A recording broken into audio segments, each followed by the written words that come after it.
Welcome to the Wicked Radio Network.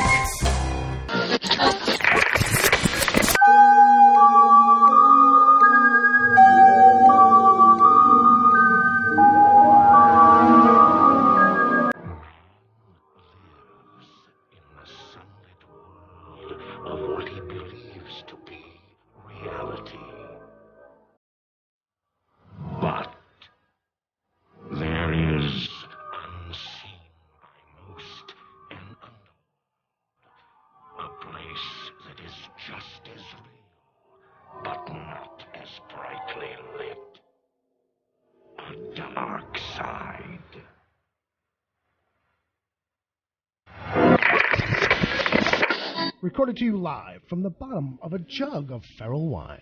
This is the Wicked Theory Podcast.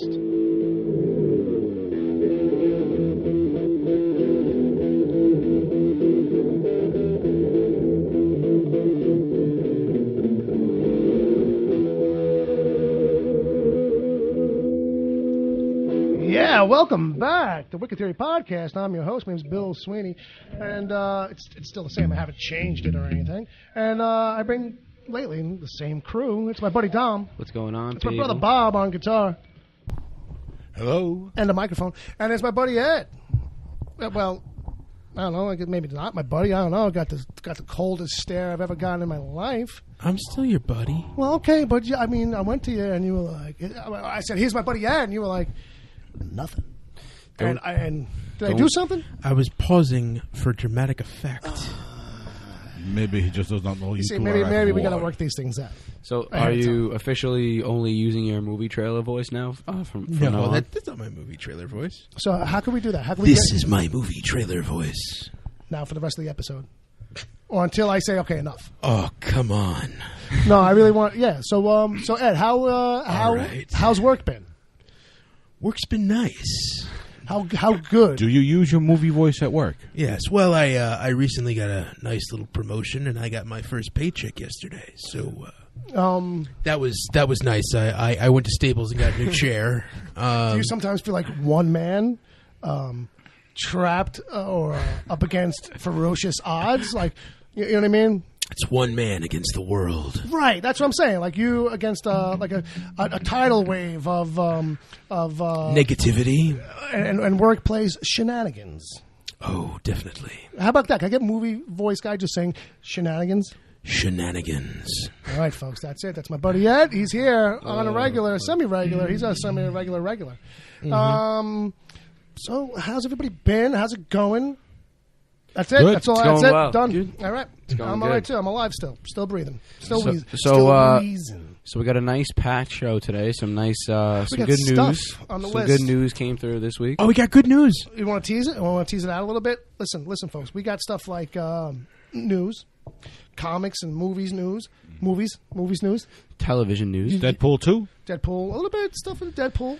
And we also have I meant, the upcoming Deadpool 2. Right. Correct. Deadpool And 2. we have the first return of Round 2. Reboot Report. The reboot report. Yeah, we haven't done that. You were missing a letter somewhere in there, I think, a little bit. But, that's what we do. Grammar cops. Okay. You're under arrest. All right. Sorry. Yeah, so there is a little bit of reboot report. And, Reboot. Scooby's going to host that. I've got a 1014. If you be Scooby, I'll be Shaggy. Okay. I am Shaggy. Right now. There we go. So we'll have to fight for that. Later on, we're going to talk some Walking Dead and The Flash. Absolutely. Those shows came back Mm-hmm. in spades, Uh-huh. as they say. Oh, yeah. But real quick, I want to do it in the front this time. I'm going to tell people, listen, hey, if you want to contact the show, you want to reach the show, this weird, fucking, lazy, What do they do, Bill? horrible. Oh, they're going to send an email to podcast at Wicked Theory. You were just praying for someone to break that cycle. So, you know what I mean? I was hoping it a little bit. Yeah. At the end, it did kind of pop into my head. Just kill me now. Somebody save me. Somebody jump in. Somebody say something. A little bit of that. All right. So why don't we just jump right into some emails? Ooh. Emails. Do we get emails from anybody you know, Dom? We do. We actually get emails from our friend that is sitting currently to my left. His name is Edward O'Hare. We also get emails from time to time from the general public. From time to time, people we like. Once out of the entire time we've been doing the show, and there's a couple times. Let me tell you something. We also do email. We also get emails from our friend Agent Palmer. Let me tease you to some points you made right there. I'm teasing emails. That's where we're at with this show. Okay. That's how crazy it gets. Woo woo. Somebody else who hasn't sent an email in a while has sent one this week. Who do you hear from?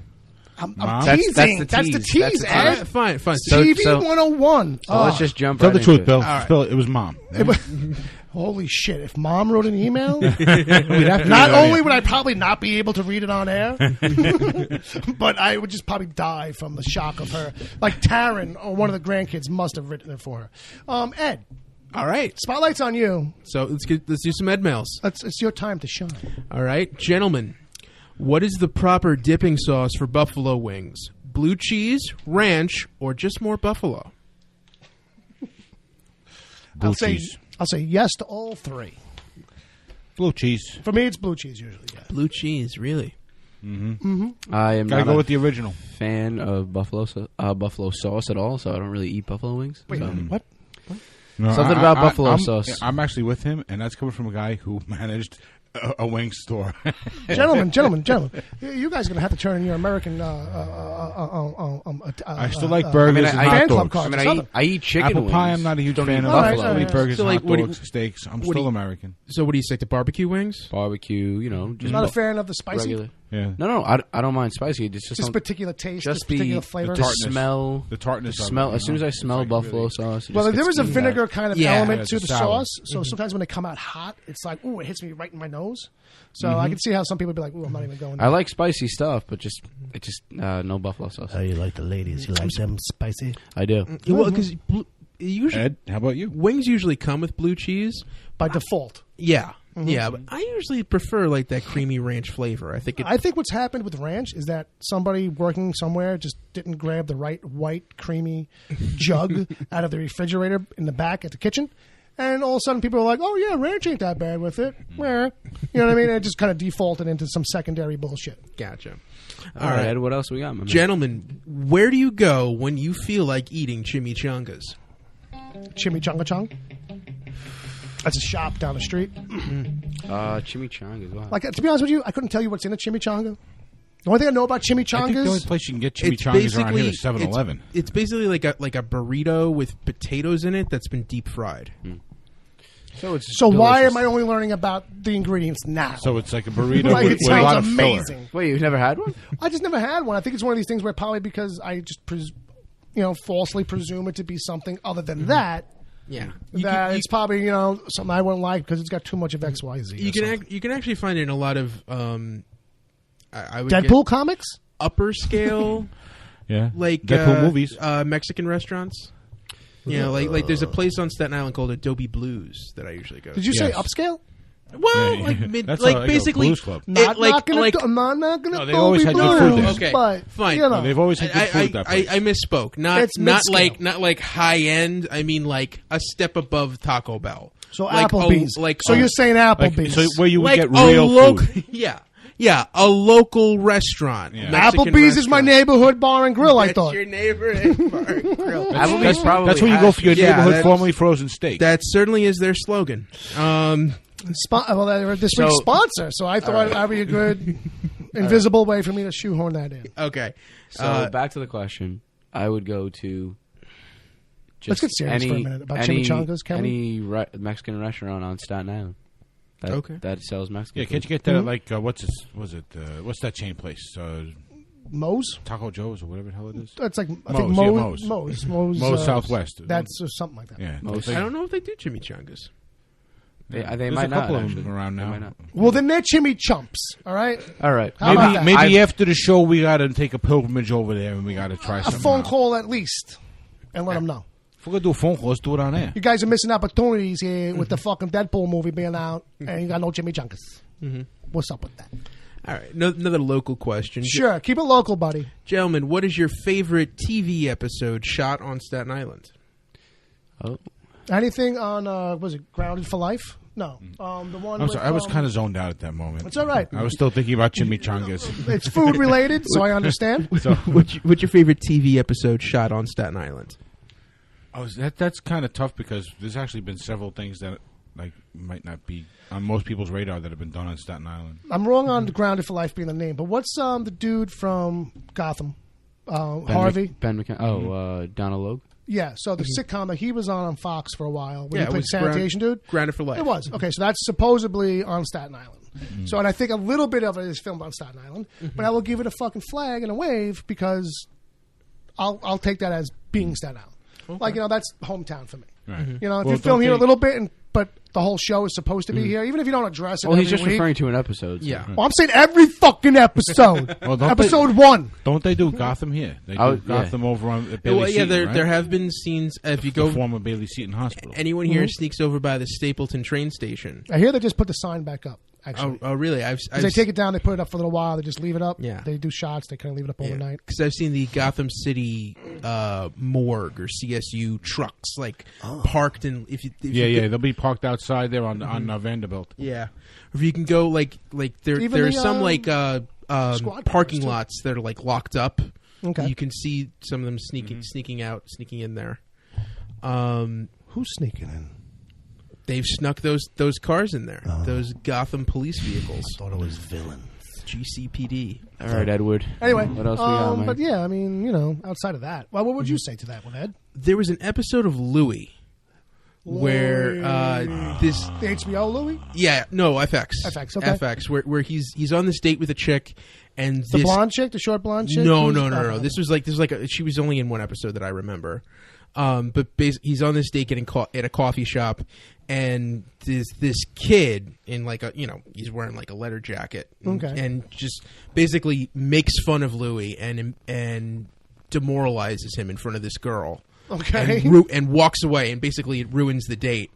And so Louie's so vindictive, he follows the kid onto the subway, onto the Staten Island ferry, and it's almost like it's not a tracking shot, but it's like these long tracking shots. It's just him getting on the ferry, getting off the ferry, on the bus, following this kid home somewhere near Forest Avenue. It's so freaking local because they do some extended runs on these shots that it's like you get to swim in it a little bit. And it's like it's like the one time on TV it's like, oh, this is what Staten Island feels like. That true representation. Yeah, that working class feel to it, and just when he follows the kid home and confronts the kid's dad. What felt more like Staten Island? Just the locality or the actual stalking of another human being? No, it was. That seems like a thing that might happen out here. That relates to our off mic story. It was the moment when he knocks on the door and you realize the house that the kid lives in. Okay, and it was basically like.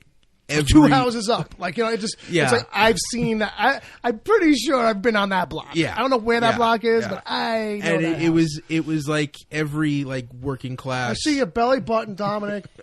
Ew. Italian household you'd ever seen, okay, sure, the guy. I'll spoil it for you. The guy. The couches are wrapped in plastic. Like the guy takes a kid and smacks him around. Like only a Staten Island father would do that. Well, then I have to. When you go home, you have to find out what episode that is, and just let me know what episode it is because I could look it up right now. If it's one of the more recent ones, I don't know. If it's on Netflix, then I'm good. It was like season 1 or 2. Then I just need to be pointed out to me because I've probably seen it, but for some reason, I don't recall. But, okay, all right. Anyway, next question. Last question, gentlemen. Gentlemen, how will you celebrate the Oscars this year? What I like to do is I like to find a friend, and then me and the friend we get some snacks, and then we sit in front of the TV, and then we turn on the Oscars. And then we punch the fucking TV, just at the same time. You know what I mean? And then that's it. He goes home. No, I don't know. I'm not that deep. Like at this point now anymore, there's no real drive for me to watch the Oscars anymore. I think maybe it's because Chris Rock.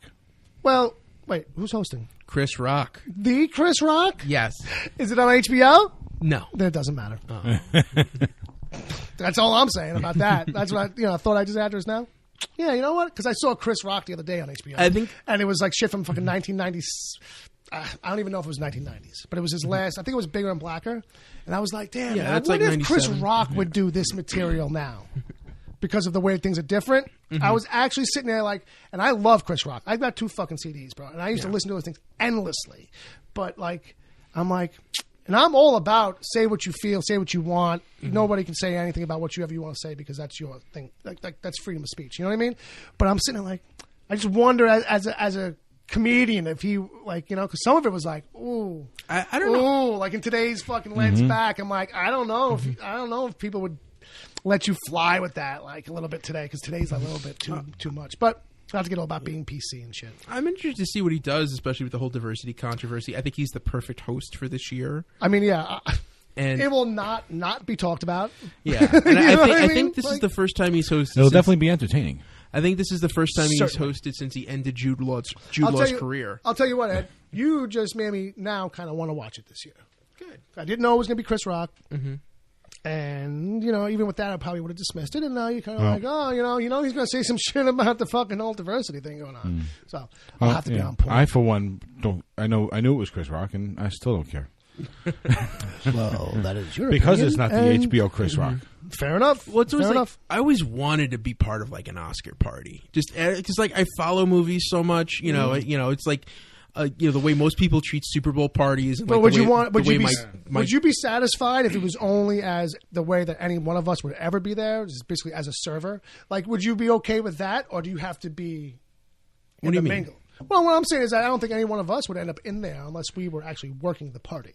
Like we had a fucking tray of fucking pigs in a blanket, and you know what I mean. Like, Yeah, so, no. I don't mean like a big. I'm talking like having a couple of friends over, maybe Oh, making I like thought, a I meant like like, a. I thought you meant celebrity. Level. Yeah, I'm No. thinking you want to go like see a celebrity party. I was waiting to ask you. Like, how are you getting in? Wait, in your mind, do I you want want to more see the about TV this. version Oh, of no, this, oh, or do you the want to see after the real party? life version? No, Yes, no. yes. I'm talking having a couple of friends over, doing, okay, doing okay. like a nachos grande or Right. you know, something like that. Is it all dudes?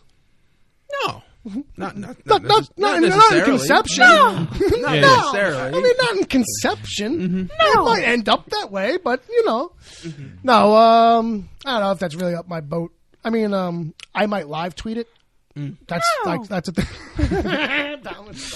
that was pretty. I might have to edit that out, like save that somehow. Like, you know, that's like a drop I'm gonna have to have on when I finally get some technology going on this show. There you go. That's I think for the future for you Maybe to when look you forward get to. when you get the Apple laptop that's from 2010, Right. When I update. update to the 2010 laptop. Right, when I have to date to something that people are throwing out right now. Yeah. So- you got to hope somebody that in Dave's building's throwing out something they don't like. And hope that Dave remembers That that they I bought. might want that in the moment. Like, oh shit, yeah, Bill might But want yeah, that. you know what? Oh, that's a cool laptop. I'll buy 4 of them and then open up the first one, not like it, and throw What's out it all got? A 4. broken screen, a broken back, and a broken keyboard? Nah, it's like the one he's got. It's no better. No battery either. So, So, that rounds out Ed. But as I said, we do have some other emails. So, you know who hit us again? Who's that?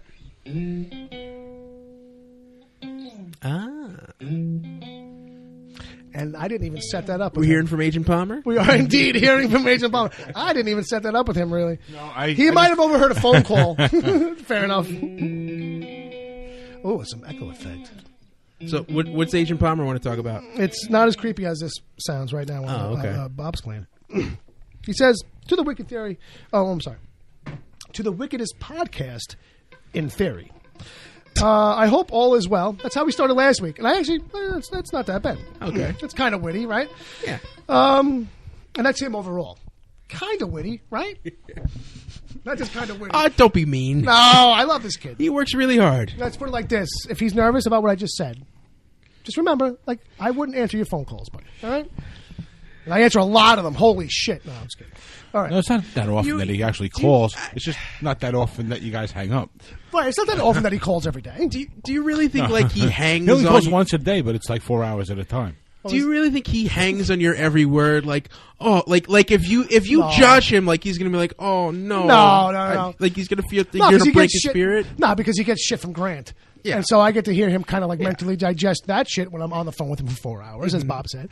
And, you know, I know that he doesn't take any of it to heart. Like, he's pretty good with it. He's probably gotten beaten up at some other point in his life and just learned how to take some shit in his life. You know, he's got a thick skin. For a guy who might seem to you at first, I don't know, like, you know, I don't want to, you know. It's either that or I don't want to send him to the sniper position in the watchtower. You know what I mean? It's either that or he does take it all in and he doesn't show it until, like, he gets it home at night and just cries himself to sleep. He just hasn't climbed to the watchtower yet, is what you're saying. I used to be that person. At the watchtower with the rifle? Message anyone else like that? Let it go. What's the... I wanted to say life goes on. But not like that. I wanted to say, it gets better.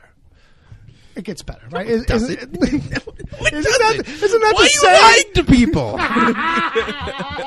I'm not. I didn't make up that phrase. That whole... Isn't that about... that whole campaign of it gets better? Yeah. Not always. It doesn't get better. You just learn how to tolerate it. That's really all it gets easier. That's how it gets better. It gets easier. Okay. How about that?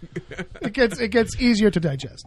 So anyway, Palmer wrote an email that I mentioned about this. We should probably read it. Yeah. I hope all is well. How does Dom look? Did the barber take too much off? No, it actually looks to me like he didn't go to the barber. Yeah, the back of the neck is the reveal on that. Good point, Bob. Kind of left it a little too long for my liking. I think he wants to get you to come back as often as possible. That's 1 month he's going to do the sides. The next month he's going to do the top, just to keep you coming back. Get you there every other week. I almost did go back this week. All right. See, $20 a week, man, adds up. And so he says, anyway, on to the questions, but I'll make a point that actually was a question. Okay. Are there any movies that you never want to see remade or have sequels made of? The Dark Backward. That's a callback, folks, to last week's episode. That's a no-brainer for me right there, boy. We'll have more of the MAKHAM movie collection later. Off the top of my head, I don't know. That's a hard one to really Star process. Wars: A New Hope. Oh wait, no. They did that. Yeah.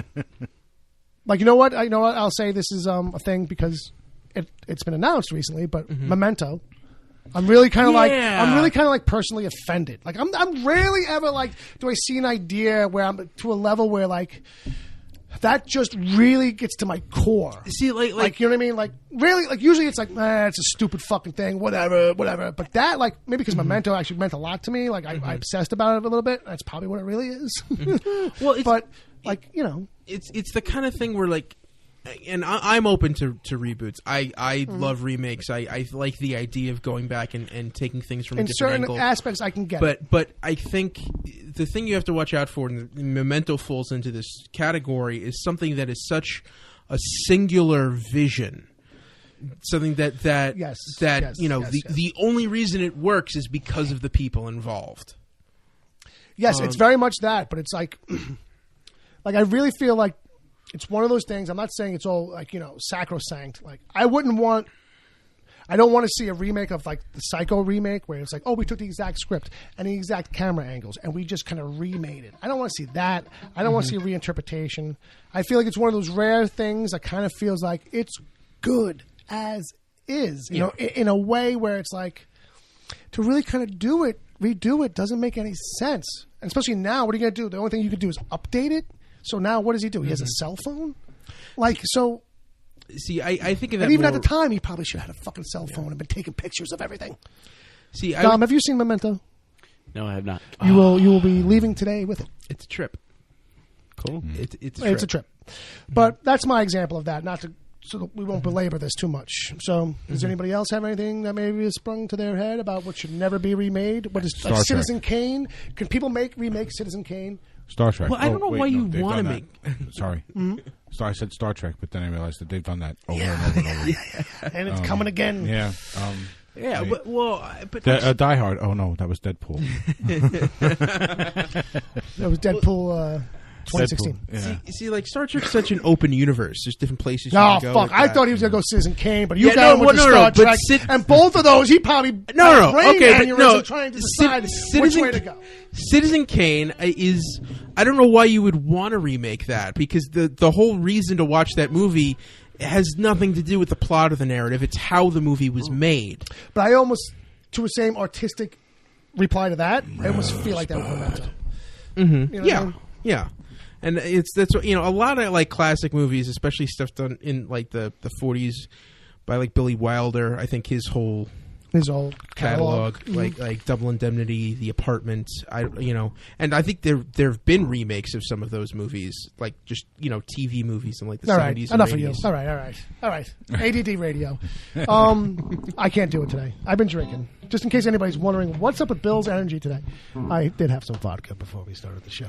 Yeah, and if anyone is wondering why I'm a little homemade slow potato and juice. It's just rubbing off. I'm a little hungover. Okay. I'm a little hungover. Yeah, that's all Wow. you are? Yeah. That's all you Wow, So- Ed, you and I are the normal ones. Yeah. Yeah, I made this joke to Bill. I'm the control. Yes. You never thought. Pretty you probably much. never thought you would be, but in this particular case. So back to Palmer's email, because let's get this over with. No offense to Palmer, but I just mean time. So Yeah, hurry the fuck up already. Yeah, really. So are there any movies, blah, blah, blah, blah, with sequels and such? And then by the same token, are there any Batman. books or comics that should remain as print and be untouched by Tinseltown? Like, what's something that shouldn't be adapted that's a comic book? I'm Aquaman. Oh, man, but it's coming. It's coming. Well, like I don't Justice know. League? Oh, never mind. See, I would say like Saga, just because I don't know if you can adapt that. Well, they into don't a think so movie. either. So Saga supposedly is the one thing where the creators are like, we will not let this be made. Like, our plan is to never let this be made because we don't even feel like it will ever really do it any justice, and that's not our plan with it. And which is why the first page of the book is what the first page of the first book is, supposedly. That was like their way of saying, well, if anybody ever hands this book to somebody, it's like, oh, this is the book we want to do something on, because that's what happens a lot of times in Hollywood. It's like they'll just hand somebody the graphic novel, and then it's like they open it up and see that first page. It's like, oh, it's not meant to scare somebody in a suit, but it's a way to be like, this is what you're dealing with. That's a very ambiguous and ominous kind of thing to say about it. Like to somebody who hasn't read it right now, they're probably listening like, what the fuck does that even mean? The first page is Sandman. go get Saga #1 and find out. But yeah, Sandman, and that's a thing that's coming down the pike too. But why? I mean, they actually... Bob, you don't even want to know. Bob, They what's going have on to with be Sandman. actively trying to make a movie that no one is going to understand. And they put. I'm Gordon sorry. I Levitt. mean, Sandman is awesome in its own way, but like if you don't get on the first page of Sandman, you walk in and you're like, wow. And where the it's also fuck are we? because there's no formula to Sandman. Each story is completely different. It's from- literally the from kind other of thing where if story. you're going to do an adaptation, you almost have too many different ways to go with it because you can go any way with it. Yeah. And they're going to end up kind of going some unique way with it, which hopefully is based on some stuff, but the story presentation, like what's in it. So But if they are going to do it, they should figure out a way to tie it together with Doctor Strange.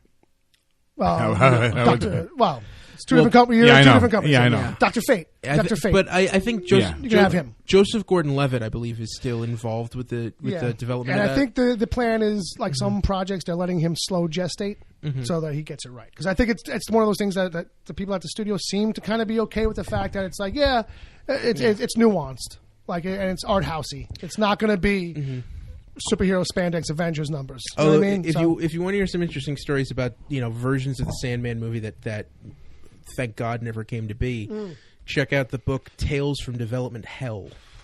I've heard of this book before. Actually, I didn't know that there was anything. There's a whole chapter on the Sandman. Really? Oh, okay. Yeah. Well, as if I didn't have a Well, reason to pick it up before. now he's going to get it for sure.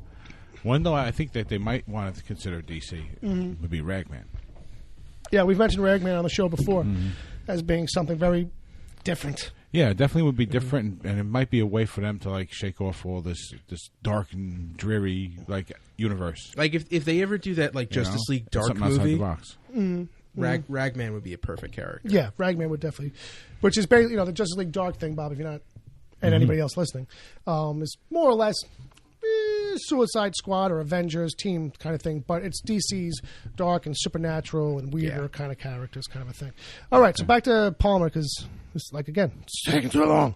Lastly, but potentially most dangerously, is DC versus Marvel the same futile geek nerd argument as Star Trek versus Star Wars? He warned me ahead of time. The last question might be too big for an email. And I'm like, it might be. Yeah, and I would just say yes. Is DC that's versus like an Marvel episode, the I think. same futile kind of a geek argument as Star Trek versus Star Wars? Absolutely. Yes. Yeah. Any of those, let me tell you something. Any geek argument where you're pitting one kind of character really versus another is generally futile. Yeah. Like if it's character versus character or universe versus universe, company versus company, it's like, can't you just enjoy? You know what? I could. Yeah, I agree. I could. If you want to stack up and compare for whatever reason, and you know what I mean? I could break down our answer to that question, but we don't have 3 hours. We just don't have the time. Palmer, you're going to have to start your own podcast. That's what's going on with that. But guys, I know we're running long, but we have another email that I hinted at earlier, being from somebody who wrote us once before, and oh, that's it. I just quite opened a long. Who is it? A long message there. Yeah, Tom just kind of peeked it over my shoulder, and it's like, Who is it? it is. Should I? Well, that depends, Ed. Should I do this WCBJ style, Is it this person you were where I talking just about read before the show started? email and then we just read it straight, and people either have to infer or figure it out on their own, or and then at the end just sign it off. In that case, Sign it off. In that case, I thought you wanted to like keep things moving. Fair enough. in that case, can I read it? Read it, because you'll read it a little bit better than he will right now. Okay. So yeah, just hit that side window to scroll it up and down. Okay. Hey, yous guys. I am writing this email at the behest of Palmer. Not that I wouldn't send an email of my own accord, but there's sometimes not enough time in the day or even week. I mean, who else has as much time as that guy, Palmer? But I assume he thought you can use an email from someone other than him and Ed, so here we are.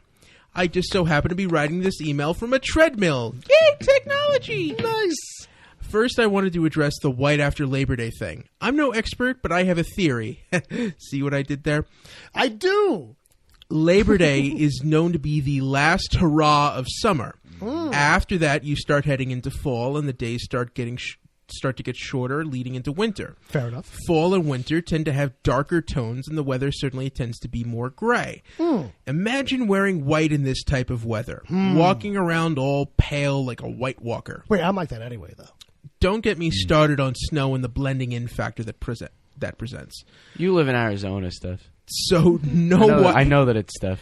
So no white until spring rolls back around again, when everything has a clean slate and white looks more crisp amongst all the bright spring colors. Moving on, you guys mentioned the new Transformers movie. I agree. They just need to stop. But how else would Michael Bay get tons of money to pop a boner? Speaking of sequels, Yes. I've been wanting to discuss the news of a long-awaited sequel with someone, Spaceballs 2. So what are your thoughts about it, gentlemen? Have we mentioned this at all? No, we It haven't. did kind of pop into the radar, right, for the news. I don't remember if I don't think we did. If we did, we were probably not too long on it then. But Is Mel Brooks writing it? Or Mel Brooks is developing it. all right, then go ahead. He can make as many Spaceball movies as he wants. I mean, I don't even care if they're bad because it's Mel friggin' Brooks. It's Mel. It's his. He can do whatever the fuck he wants. At this point. I'm trying to figure out what that movie's going to be. If you're going to give George Lucas carte blanche to make those terrible 3 movies he made, the least you can do is and give then Mel go Brooks destroy the same. the originals. But like, who's going to be in it? Who's left from that cast? Well, who played? You got Bill Pullman. Yeah. You can't have him back. You bring back I'm Han sure Solo. he's waiting you by got, the you got phone. Bill Pullman, but who else is? John Candy's dead. Bill Pullman probably hasn't done comedy so you get Louis since Anderson. that fucking Rick movie. Moranis doesn't act anymore. But he's got a mortgage. And it's Mel Brooks. You think, Mel Brooks calls him up, he may not get him out? He's not totally like... he's really happy. I think he's a college professor up in Canada. I think I did read and hear something about how he's like done. He does country music albums every once in a while. Well, then, hey, if he's got a whole new bustling career going, let's not interrupt that. Okay. Moving on with the email. Yes. Deadpool. I loved the discussion. You guys liked the movie for all the same reasons I did. Good. I wish I could have been there to discuss it with you, but I did want to mention the end credit scene. The suggestions were Mel Gibson, Dolph Lundgren, some old guy with a flat top. But I've seen another option. Oh, I've heard about this too. Stephen Lang. How do you think he would do as Cable? Also, what do you think about the Deadpool soundtrack? Well, the Deadpool soundtrack, I think, is like 3 songs. No. No, I know it's more, but like legitimately, like all you can remember walking out of it is like 2 songs, 3 songs. You know what I mean? But no, it's definitely like just the stuff that was from the action sequences when he's shooting off his guns. And yeah. Well, and the big it's thing with the 2 or 3 big disco ballads. And it's Junkie XL did it, so it's like number 1 on like the album charts right Is it now really? on iTunes and shit. So there you go. Straight from the babes, the mouth of babes. But Stephen Lang. babes. So Stephen Lang, saw that too. That's the guy from we were talking about Avatar. Mm-hmm. And he's got it. Like as far as I'm concerned. Yeah, I think he's the one to beat. He's perfect. And I think he's perfect like on all kinds of like studio. He knows levels. he's perfect too. Like he's campaigning for it. Literally. Yeah, and he knows he's good on the studio level where it's like, how much do we have to pay him versus paying whoever Dolph else? Lundgren? Liam Neeson. Dolph Lundgren. Actually, Dolph Lundgren probably will make a little bit more than Stephen Lang on it, Yeah. but like versus whoever else is like big fan favorites like John Hamm or what did you say? You said somebody else? I said Liam Neeson. Liam Neeson. I've kind of seen bandied about a little bit, and then somebody else. I would not buy Liam Neeson. I'm sorry. No. Yeah. Well, also like you got to figure this is someone whose dad was Cyclops. Although I do want to see Liam Neeson kind of go, I have a pouch, and it is filled with many things. Some of these things can kill you. When I figure out which pouch I have to reach into, I will find that thing and I will kill you with it. Yeah, it's the same pouch that you get in every D&D video game that it can hold thousands It's the of same things. pouch on every Rob Liefeld designed character from Damn the 90s. you, Liefeld. Too many pouches! Anyway. Well, that's it for me. Have a great show. Steph. Sent What from an my educated iPhone. guess. Steph, thank you very Thank you, much. Steph. Thank you very much for the Nice email, to have somebody Steph. other than our usual suspects. Yes, and she brought good stuff, Yes. too, to the table. But like Stephen Lang put out a tweet basically Oh, yeah, saying yeah. training for Deadpool. Yeah, where he's got his arm up at the camera, but he's doing the kid thing where you push it up from the other side. Yeah. Where you make a fist and you push it up, make the muscle look bigger. I think that's what he's doing. Probably. I wouldn't be put it. He's probably not. But Yeah, I'm sure on the other side of the cameras there's like HGH and steroids. And There's all kinds of shit. He's all ready to go. He's just like, how big I got to be for this role? he is about my dad's age. You know what I mean? You know what? So, but, my dad would make a good Cable. I mean, he wouldn't talk much. You know what I mean? And when he did, it'd be very kind of short and to the Subdued. point. You know what I mean? Like, just go in there and do it. But I don't know what way we have to have a conversation about it. Like, okay. Is this what you want us to we do? go. Yeah. Yeah, just put it over there. Yeah. Okay. Just yeah. Yeah. Okay. It's a little bit like that. So, Go sit on the couch. We'll go check you for a pulse later. So now that we're done with that, kids, fucking running hot. We better trim this up. Dom, in the meanwhile section. Meanwhile, I got Vinyl. You watched Vinyl. I did. And you were fucking jazzed about that shit. Yes. So Vinyl is a new series on HBO. HBO. Just started last Sunday, the same night The Walking Dead premiered. So it's it's directed by Scorsese. The pilot is, anyways. I'm not sure how involved he is after the pilot, but I know that he directed the pilot episode, and him and Mick Jagger were responsible for writing the episode itself. Right. I think they're like EPs and creators on the Yeah, series. I know overall, Mick Jagger so. was. I mean, Mick I wouldn't Jagger's be, idea. This one. Yes, and I wouldn't be surprised if Scorsese does end up directing the whole thing. I mean, I know because I know Terrence Winter's involved in it also. Oh, I think he'll probably do the Boardwalk Empire thing where like he'll spend a month shooting the pilot and then the next guy will come in and have 8 days to shoot the second episode. Probably right. Exactly. So I'll just read the quick synopsis here. It says, from Martin Scorsese, Mick Jagger, and Terrence Winter, this new 10-episode drama series is set in 1970s New York, a ride through the sex and drug-addled music business at the dawn of punk, disco, and hip-hop. The show is seen through the eyes of a record label president, Richie Finestra, played by Bobby Cannavale, who is trying to save his company and his soul without destroying everyone in his path. Can I just say that whenever I see Bobby's name in print, I wanted to say, Bobby Cannavale! I just want to say it like that for some reason. I want to give it more Robert Loggia, though. kind of got to grab your balls when you do that too. You know? And he's a great actor. I'm fine. Nice to see him get a nice, strong TV vehicle. Yes. Yeah. And however long he's been around, man. I mean, for as long as I've been watching movie and TV, I've seen him and shit. He's a guy who this is the pops first up time I've seen him get his own thing and be the lead guy. Right. So I'm happy about that. Sure. Well, yeah, it's one of those guys when he pops up, it's like he doesn't pop up enough. Also, too, like in the kinds of roles he gets, like you would think that you would see him more often and shit. So it's like you said, it's really great to see him. So the pilot episode, like I said, was on last Sunday. So by the time you're listening to this episode of the Wicked Theory podcast, the second episode will have aired. But if you have HBO, it's definitely worth checking out. The pilot was 2 hours. It's filled with sex and drugs. Don't give away any surprise cameos. Because one was ruined for me, kind of like in a way. Yeah, and there's some familiar faces as actors. A lot of people pop up in it. Olivia Wilde's in it. I know I mentioned that. Yeah, that's like I think that's like up front. I think some people. Oh yeah. No, I knew she was going to be in it. I mentioned that the last time I was talking it up. I think it might have been last week when I was talking about the premiere itself. But it's definitely worth checking out. I think it's going to be a really, really good series. Cool. All right, real quick, Bob. We discussed something.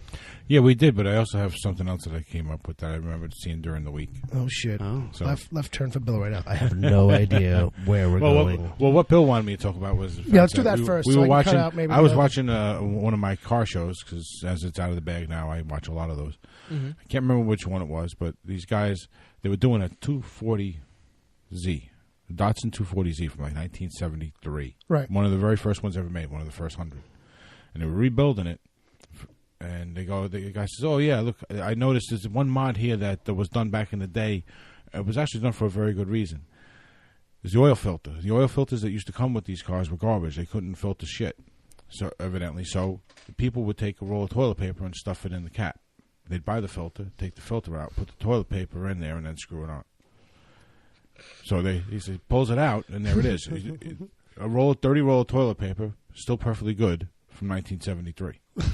So I just thought this was the craziest thing. Like I heard this coming through the fucking wall, basically, and I was like, "What the fuck is that?" So it turns out too, like these guys would end up ruining their own engines because the paper would break down, go through the fuel line, and gunk up all the fucking innards. You know what I mean? And the who's a Watsits inside of an engine. I don't know who's it's all the Watsits, but the Finnegan pins would be no good. Right. That's for sure. That's true. So I thought that was an interesting little tidbit. You know, I was like, "Hey, Bob, bring it up," and he brought it up. And what was this other thing? The other thing, though, is actually something like it's up Ed's alley because Ed is a big movie guy. Ooh, okay. Someone has spent 4 years going over the original Star Wars: A New Hope frame by frame and recreating the original movie. Again, the original, the first one. Yes, he found copies. One copy of a Canadian version of the film and a couple from Asia, and frame by frame adjusted the colors, cut out things, and respliced things together so that it is an exact copy of the original theatrical release of the original Star Wars. Now, Han shoots first. Everything is color right. Everything. It's been now not to promote torrenting, but it is available. This is how the guys made it available to the public. Yeah. Okay, sure. You know, and it's how somebody else owns the movie, people, so I don't recommend torrenting it, but it is available through torrenting. I mean, that's how he made it. That's how you can find it. Actually, legally, that's the only way they would be able to basically, distribute it. because since it's not an official copy anyway, right. Therefore, it's it double. Is but a Blu-ray. It is a Blu-ray quality copy of. Evidently, it's like 25 gigabytes in size, so it's huge. I actually looked online for it just to see. And you're like, it's a little big.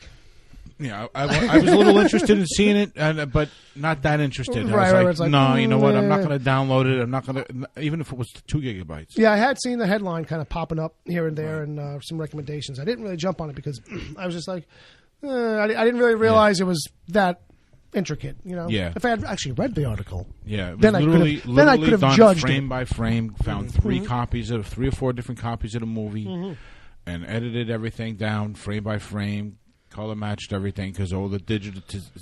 Those two, digitation. Those two, right? That went on adjusted the colors. Oh yeah, all those changes. You know, and then certain things had to color match the newer films. Right, because he was putting stuff in. Right, because he had to adjust all that. Right, so those transitions weren't jarring and all that. Right, it just looks very different when you look at them side by side, because there are pictures side by side. Oh, okay. On the web. Oh. So. Well, there you go. That's your Star Wars stuff. Yeah, that's your Meanwhile from Bob today. Hey, a little bit of Meanwhile from Bob. Anybody else got a Meanwhile? I really don't. I mean, if anything, I could say my Meanwhile is in the MAKHAM Movie Collection coming up in a little while. So, with that... Ed, nothing? Well, let's move forward. I like that. I got something I can talk about, but fuck it. Let's jump into news.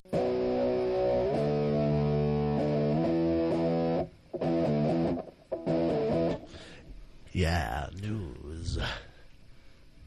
Did I creep you out? I'm sorry. I didn't mean to creep anybody out. What do we got? What do we got? All right. How fast can we go through the news? Coming in right off the presses here. Hot and fast. Dom doesn't know what to do with us. Give it to me. I don't have any ears anymore. Oh, you don't need those.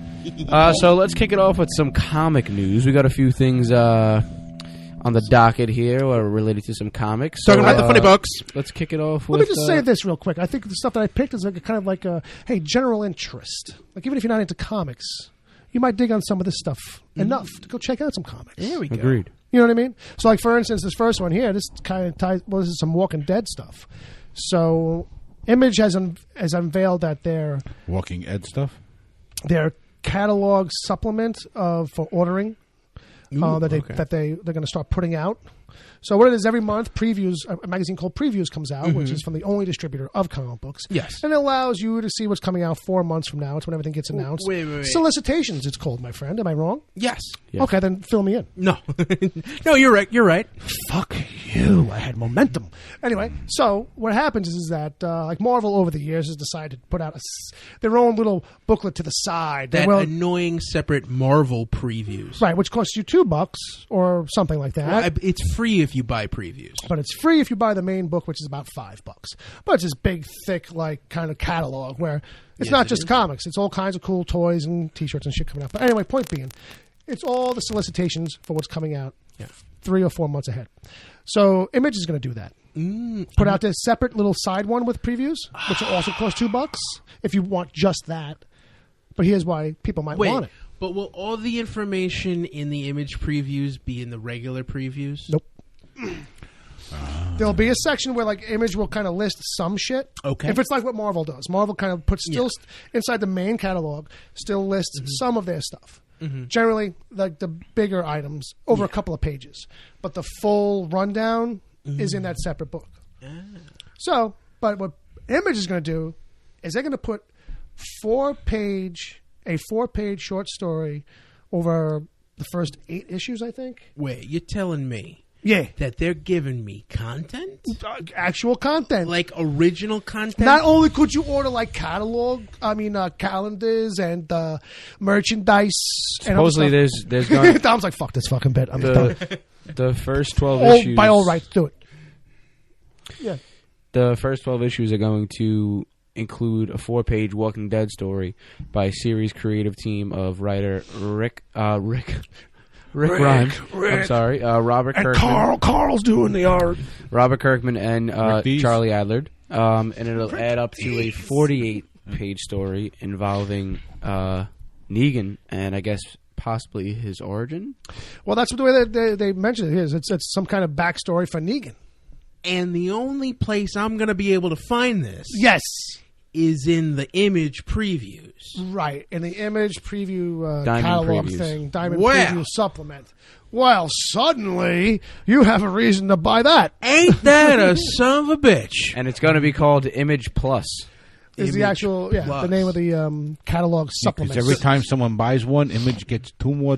So wait a minute. Fair enough. So there's previews, and then there's Marvel previews, and now there's going to be Image Plus.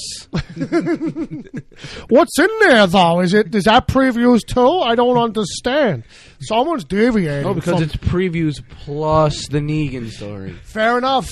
My question is, once the Negan story runs out, who's going to fill the slot? Like, are we still going to do a comic? Well, and It's going to be something else. It's going to be Saga. I hope so. Well, and it's also because Spawn. Because now that there's original content in there, people are going to be clamoring for those back issues of the Image Plus. Well, that's what I'm saying. Like, so you know that first print run's going to be fucking through the roof. Like, you know what I mean? But issue 12 will probably be lower print run, so people can get that. That's a thing for people to keep an eye on. Okay. So also. In some comics news, we have a couple things. But this one here is something that's going to be a little bit near and dear, maybe to some people at the table. Well, you're looking at me, huh? Yeah, a little bit at you, because you're not really ready for this. But Wow. Joe Hill and Gabriel Rodriguez, Bob, are the creative team that Brought you Lock and Key. brought you Lock and Key. Uh-huh. And now they're going to be doing a 4-issue run Uh-huh. for Tales from the Darkside.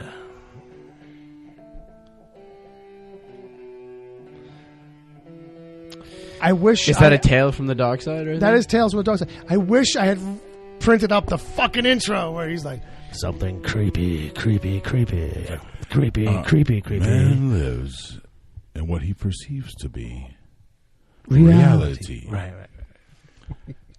But there is unknown to most a dark side. I'm pretty sure that's it. Yeah, That's about 90% of it. Yeah. I listened to it last night. Yeah. You're pretty good with that one, buddy. All right, I'll let you. Yeah, It's that's amazing pretty good. that's pretty like good. right from memory.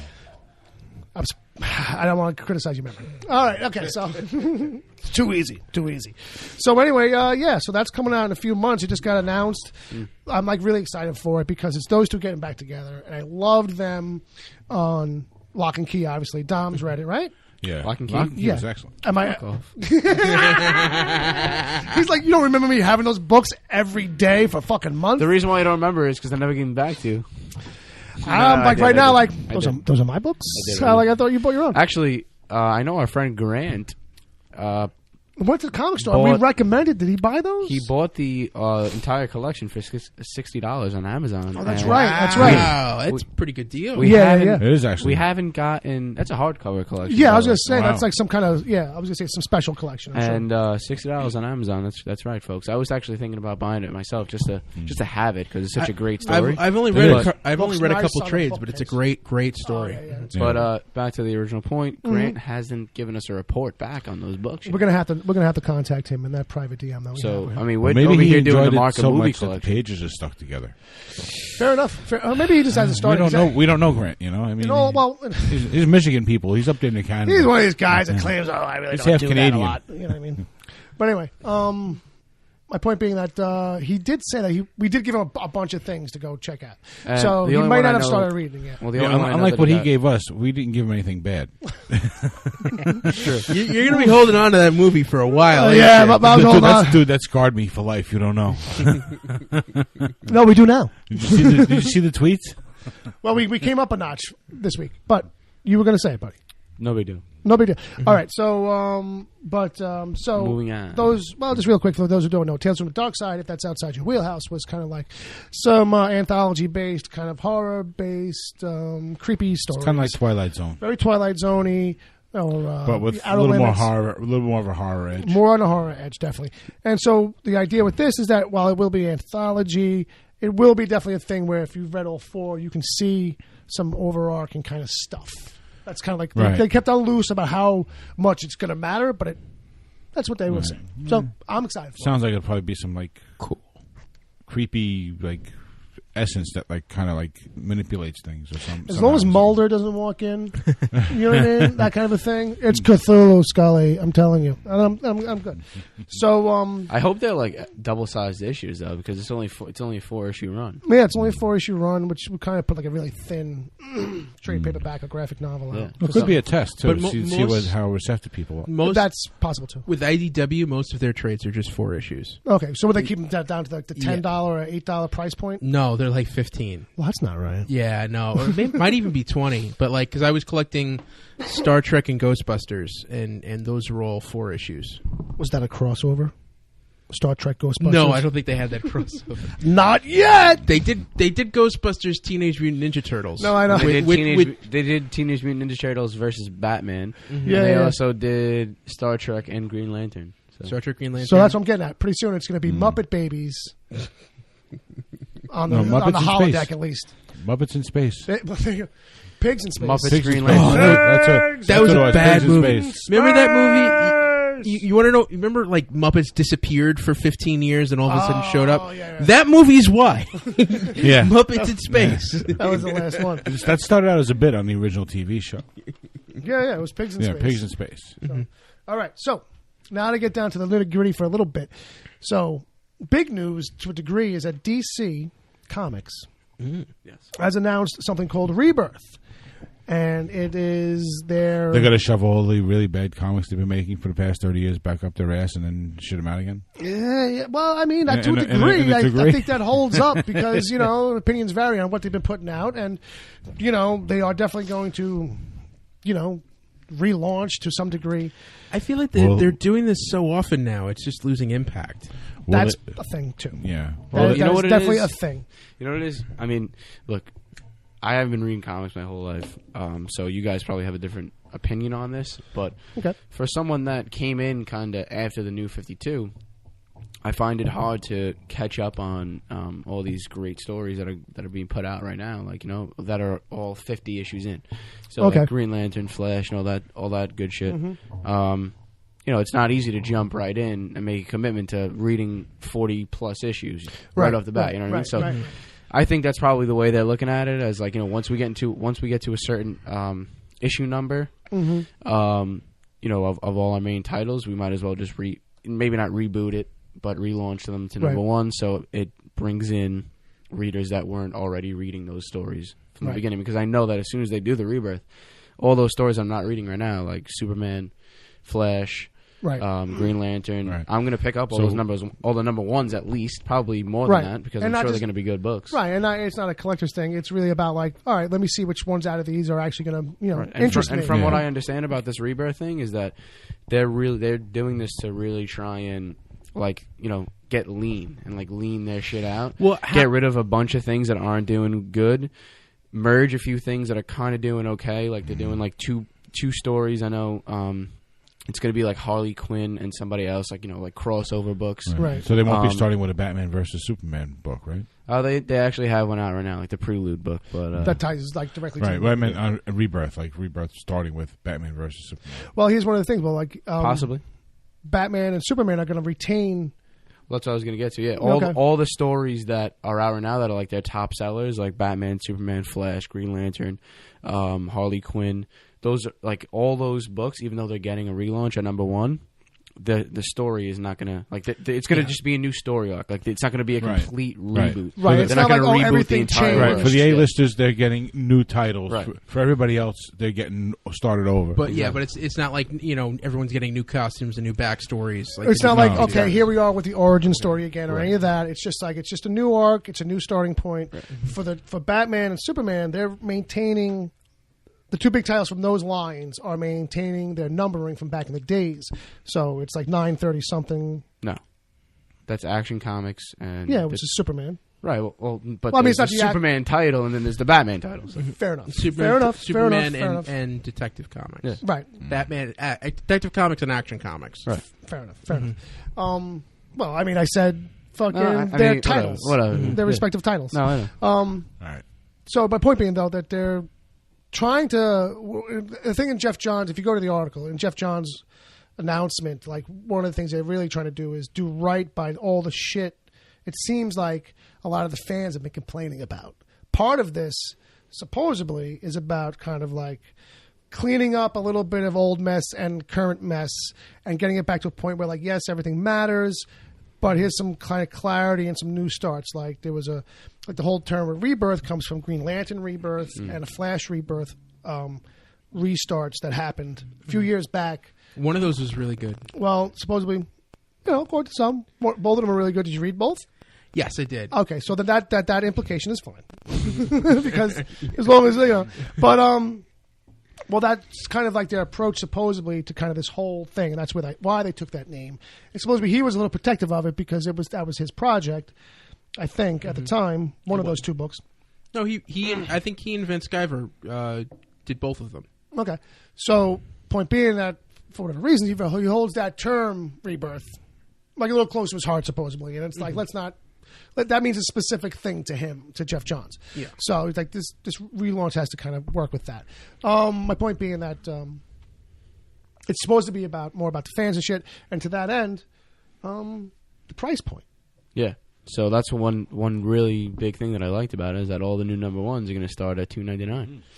So that rant that I went on last week was for nothing. Supposed to be all books. Maybe they heard your rant, man. Maybe they heard it and like, dude, you know what? This guy's right, man. Hopefully. Nobody's listeking to him except us. And, you know, But, you know, and they're not going to say, "Oh, we heard it from that podcast that nobody listens to." Right. So, you know, like, fuck you, Jeff Johns. Sons of bitches. You think it was Jeff or you think it was Jim? Who was listening? Probably was Jeff. It was probably like Mary in accounting. Yeah. Either way, I blame Dan Didio. There you go. Don Didio. I think it's Saul in the mailroom.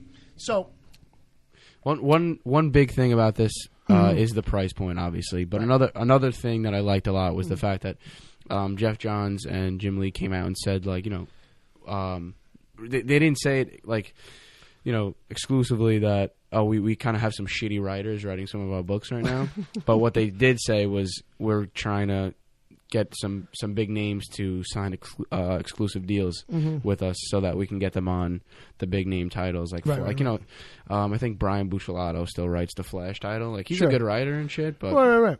You know, I mean, he's not an all-star, superstar, fucking comic book writer. You know what I mean? I think one of the things that's that you know, this is reflective of is that, you know, some big names have drifted away from them a little bit.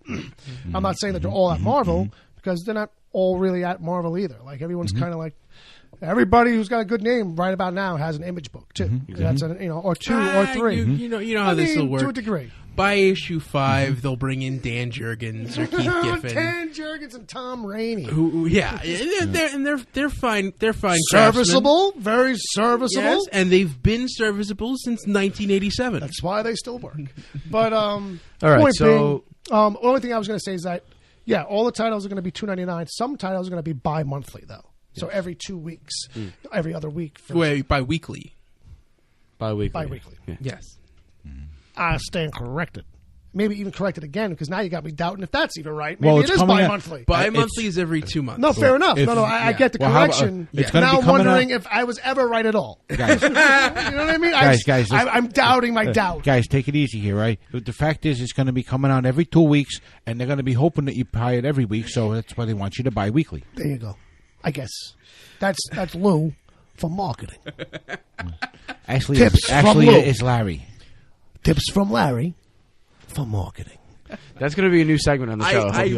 I really pity the Midwesterner trying to keep track of it. I might just throw it randomly to Larry, just so you know, Bob. You might have to, on the fly, jump into Larry. I'll try and remember Larry's voice. It's already different. It's already different. Fair enough. I was going to say just go for whatever, but then he's like, it's already different. It could be worse. Could be Clumsy Lou. He's the worst around the dishes. Moving on, we're going to get to some movie news. Movie stuffs. So, I heard people, I guess, in or around the city of Regina. What did you say? Regina. Okay, this is. You have to learn how to say your V's. Don't say them like R's. You have a really juicy vagina. No, that's how the city pronounces it. Oh, I thought it was like, some accents where they switch letters. So he was like, it is a really juicy vagina. So they mix up the V's and the R's. It's Regina, Wisconsin. Oh, okay. All right. Oh. I went to school with her. Yes, I went to school with her. Wisconsin? Saskatchewan. As long as babies are being born, then there are vaginas in Wisconsin. Well, I don't understand. So the city of... You came to the wrong show, Dom. I just want you to know. Yeah. We're being really stupid right now. So. I guess so. Hey. So people are petitioning for Deadpool to get a statue built in his hometown of Regina, That's doing maintenance. Saskatchewan. Unfortunately, I actually just found out yesterday that the mayor of the city he shot it down. He shot it down, so it's not going to happen. Well, it would have been him and Rocky Balboa, fictional characters with statues in their hometowns. Who can argue about that? I mean, I don't understand. Yeah, I don't think I'd want to have. If I was a mayor, I don't think I'd want to have Deadpool's statue in my home. You think he's a bad representation? Like, I mean, he just he's a little rated R. So where would Deadpool fit? You don't think they're proud to have? You don't think Deadpool Regina is proud to have Deadpool as one of their favorite sons? No, maybe they should compromise and make a statue of a chimichanga with his face on it. that's very kind of middle of the road. But here's the problem with Canada. Canada's not building a statue of anybody who hasn't played hockey. You know what I mean? Only hockey players are going to get statues. the only one- Canada, eh? Yeah, the only one that is going to get one is Drake. Oh, Drake, right. Drake is the holy son of Canada. I Seriously. forgot. All right. He got the key to the city for like the whole month. For the whole month. Wow. And he was like, well, I don't understand. Why doesn't it fit any of these locks? Does it fit So any? big. I've been But trying wait. all these doors. It don't fit none of Usually them. when they give you the key to the city, don't you get to keep it, though? They only gave it to him for a month? Yeah, well, you know. I thought you only had it for the day. Maybe they didn't. It's true. Who knows? Okay, you have to give that back. Thank you. We need the key back. Yeah. Right. I mean, it is the key to the city. Someone needs And to if have someone- control of it. And Drake's all like, I've been trying. And when you're given the all key to the these city, do you have to padlocks. lock it up when you leave? That's what I mean. So People are also petitioning for Deadpool to host Saturday Night Live, now, which I think would be hilarious. They should definitely do that. if he stayed in costume, That's what I'm saying. it has to It be. was That- Deadpool, that's not the Ryan idea. Reynolds. They don't want Ryan Reynolds. They want the Deadpool. Right. Absolutely. And I am fine with that. As Absolutely. hilarious as I think this is going to be, if it does happen, I don't think it's going to happen. No, but me I neither. think there's a good chance that Ryan Reynolds can host Saturday Night Live. I But vote for sure. What I've noticed, if he does host, we need to get at least 2 Deadpool segments, like we got. you with, know you get him. like we got with Kylo Ren. Yeah, you know you're gonna get like Yeah. if it's just Ryan and you only get like a little bit of Deadpool, you'll get him probably like do some kind of thing during the news, and then a skit, like you know what I mean. But I want I'm with you on that. I totally think it should be Deadpool. Maybe it should be Deadpool with a cameo from because From Ryan Reynolds? Ryan Reynolds. just That would because be funny. just because you can't not have that. Now, you know what I wanna mean? see? You may want to check because I do believe that Deadpool has responded to that petition. He I has. think so. Oh, He has. do we have anything? There's a video. I don't know if Audio will audio pick this up. which will. Do you have it queued? I don't have it queued, but I could cue it up I'll quickly. stall There is for an you. internet. One of the things I think that I would like to see is the video segments that they shoot on film. That's usually done earlier in the week or whatever. Right. I want to see like something about fucking Deadpool and Ryan. I don't know, sharing an apartment or whatever. Like it's Would they 'cause he's drive not- each other crazy? because if in the Deadpool world Ryan is somebody else. Yeah. Like, you know what I mean? True. I need something with them running into each Right. other. They'll have to do a split screen kind of edit down, but I really I do have it queued up, so if you want to play it, Yeah, I let's can. I can play it on the show. why don't you just turn your mic straight over onto the Onto the speaker speaker area. And if and crank up the volume. Pump up the whatever you volume. got to do cuz I can clean You it. may need to pull it out of the holster. Oh, we'll see. Stop it. Yeah. Stop. So here, because here's the thing. I forgot about this. So during the week, Kanye West got caught. Somebody recorded his appearance last week, bitching about all the shit going on behind the scenes during. They took down his whole set like within the last hour before they were going to go on. So he didn't know nothing about it. He was all bent, cursing up like a motherfucker. I really feel like the Deadpool thing, because now I realize I did see it. It's a spoof on that. It is. So it's hearing that audio. I don't know how clear it's going to be coming over the mic. Right. So we'll play it through. Just I already you know what? I already I'll pull it and insert it. Oh, that's what I was going to say. People will hear it right now. Okay. Can I listen to it? So Ed, I'm trying to make a spot for them. Listen up, Lord Michaels. SNL took my fucking Life of Pablo out without asking. Now I'm cool. That and Rick Taylor, fake ass. I'm gonna break the motherfucking internet. It's 7 years since X-Men Origins. Fuck this shit. I got the biggest rated R movie of all time. Are they fucking crazy? I'm 50% more influential than MC Hammer, Apostle Judas Iscariot, the Kia Sorrento, 10% more influential than Barbara Bush, the Muppets, Bob Newhart, 60% more influential than the iPhone 5, Shredded Cheese, and Dr. Ruth, 7% less influential than the Urban Dictionary. Don't fuck with me. Don't fuck with me. Dead or alive, 3% more than Wolverine.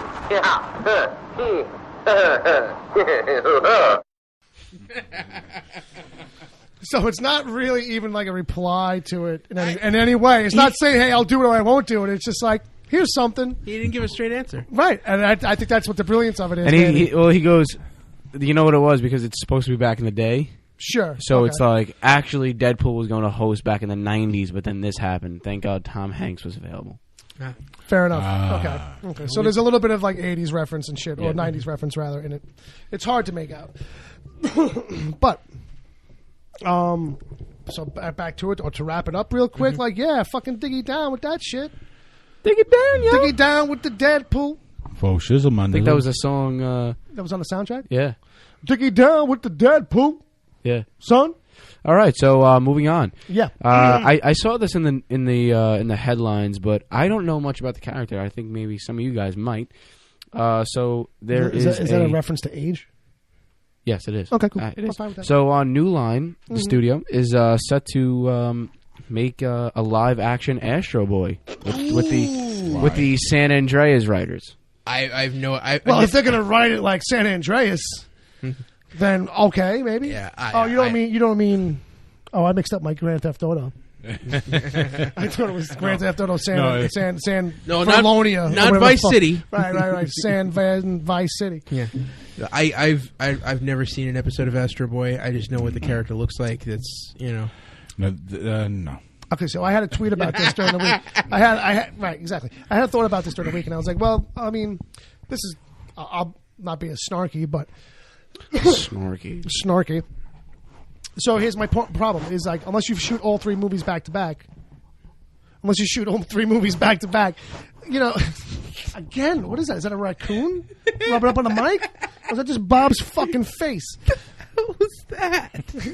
That's all like weird right now. Like, oh, by the way, there's a whole fucking subsection on the internet all about doing this. Yeah. Like this is a fetish, rubbing your beard hairs. Yeah, there's a whole thing.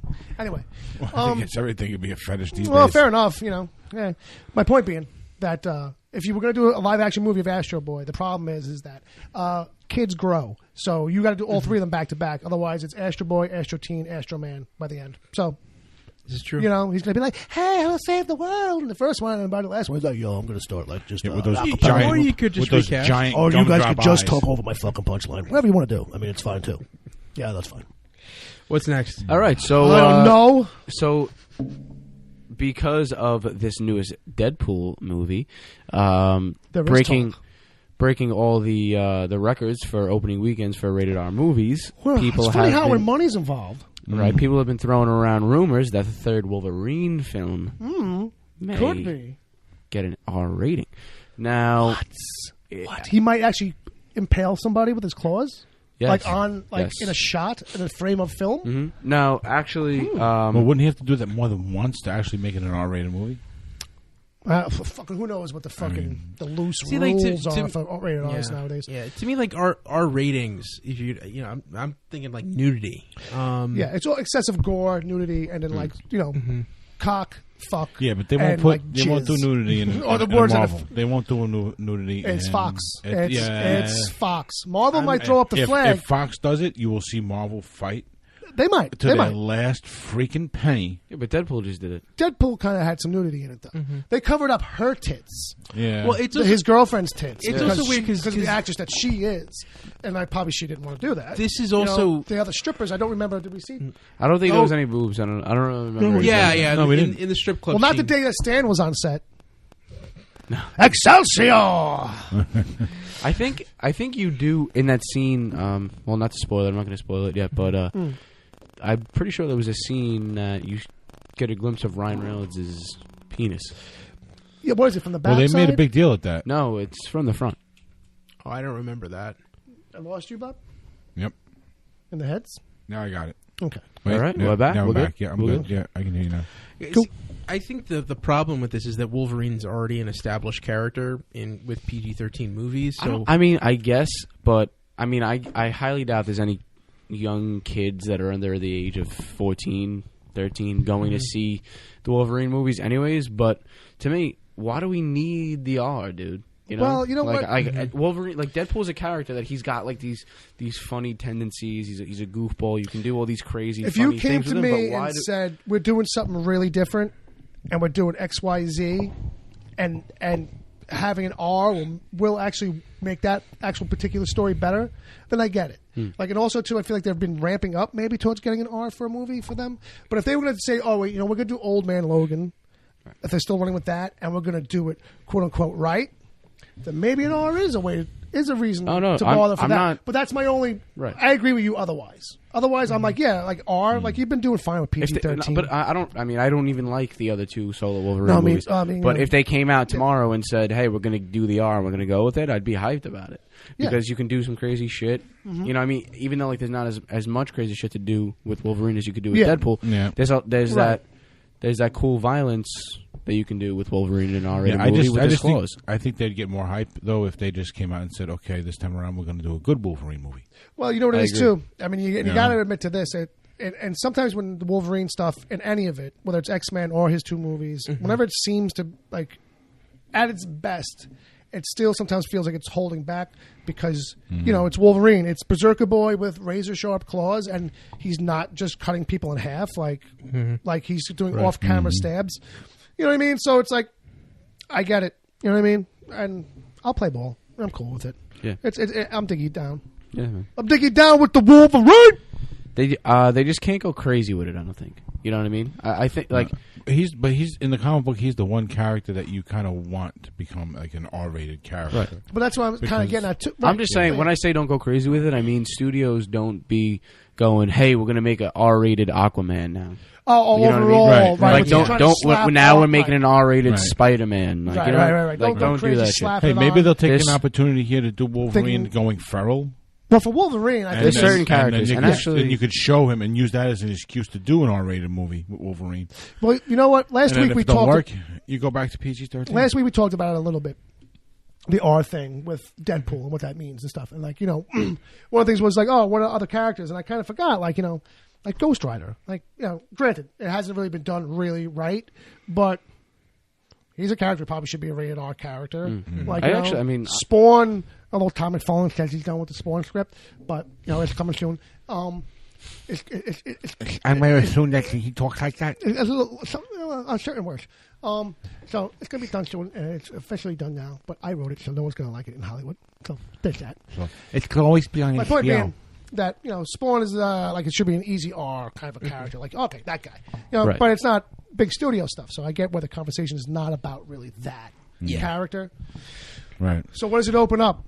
Granted, Dom's nightmare scenarios is the thing to really be worried about, though. Them slapping R's on things, thinking it's some kind of Band-Aid or some kind of like way to uptick. Yeah, but I coolness. I think right now Deadpool is an anomaly. Absolutely. Once is an anomaly, twice is a pattern. Yes. Until you get that second movie that comes out that's... And I don't mean a Deadpool movie. Yeah, I mean a second other thing that shows how it's done and done right. Yeah. Then, Well, but I agree with that, but I also don't agree with that because I feel like a lot of these studios, I mean, it's really only Fox is the one, or maybe Sony too, I guess, but they don't really have too many other superhero properties anymore now that Spider-Man is shared with Marvel. But I'm saying, Fox is the only one that's scrambling. Not for nothing. Lionsgate could bust out with that sick Namor movie any minute now. That's true. That's true. The sick rated R. He's just drowning regular people. Yeah, right. I think people will test the waters, but they won't do that with... I got it. There we go. About Namor. Yeah. That's a fish guy. Yeah, that pun was intended. But I don't think you'll see that. I don't think you'll see that happen with beloved characters, right? Like Superman, Batman. Right. Yeah. Like we'll get as close as we'll get, and with the tone of something like Batman vs Superman, that's cool. Like they're giving me everything except the fucking R at that point. You're giving me all the tone and all the moodiness and subject matter of that kind of movie. Without the F-bombs. And in that kind of movie, what would you really be missing versus PG-13 versus R? Do I want to see which do you really need to see Batman smash his fist through somebody's head? I don't think that really.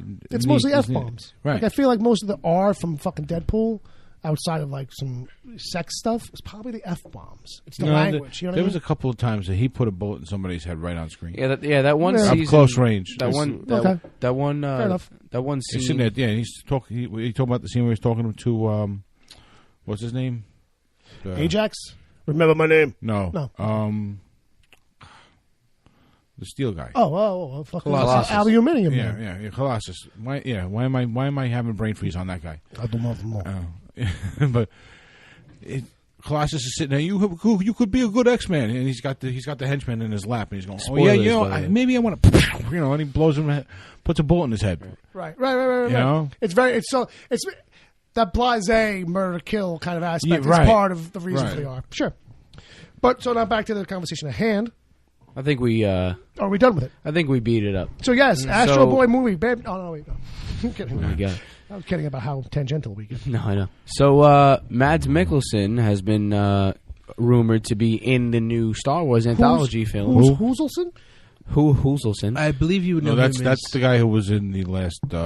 Dr. Seuss movie? Yes. Thank you. Mads Mikkelsen played Hannibal in Hannibal. Indeed, he did. Yes. So it's not really a rumor anymore. He's been cast in the movie a while back.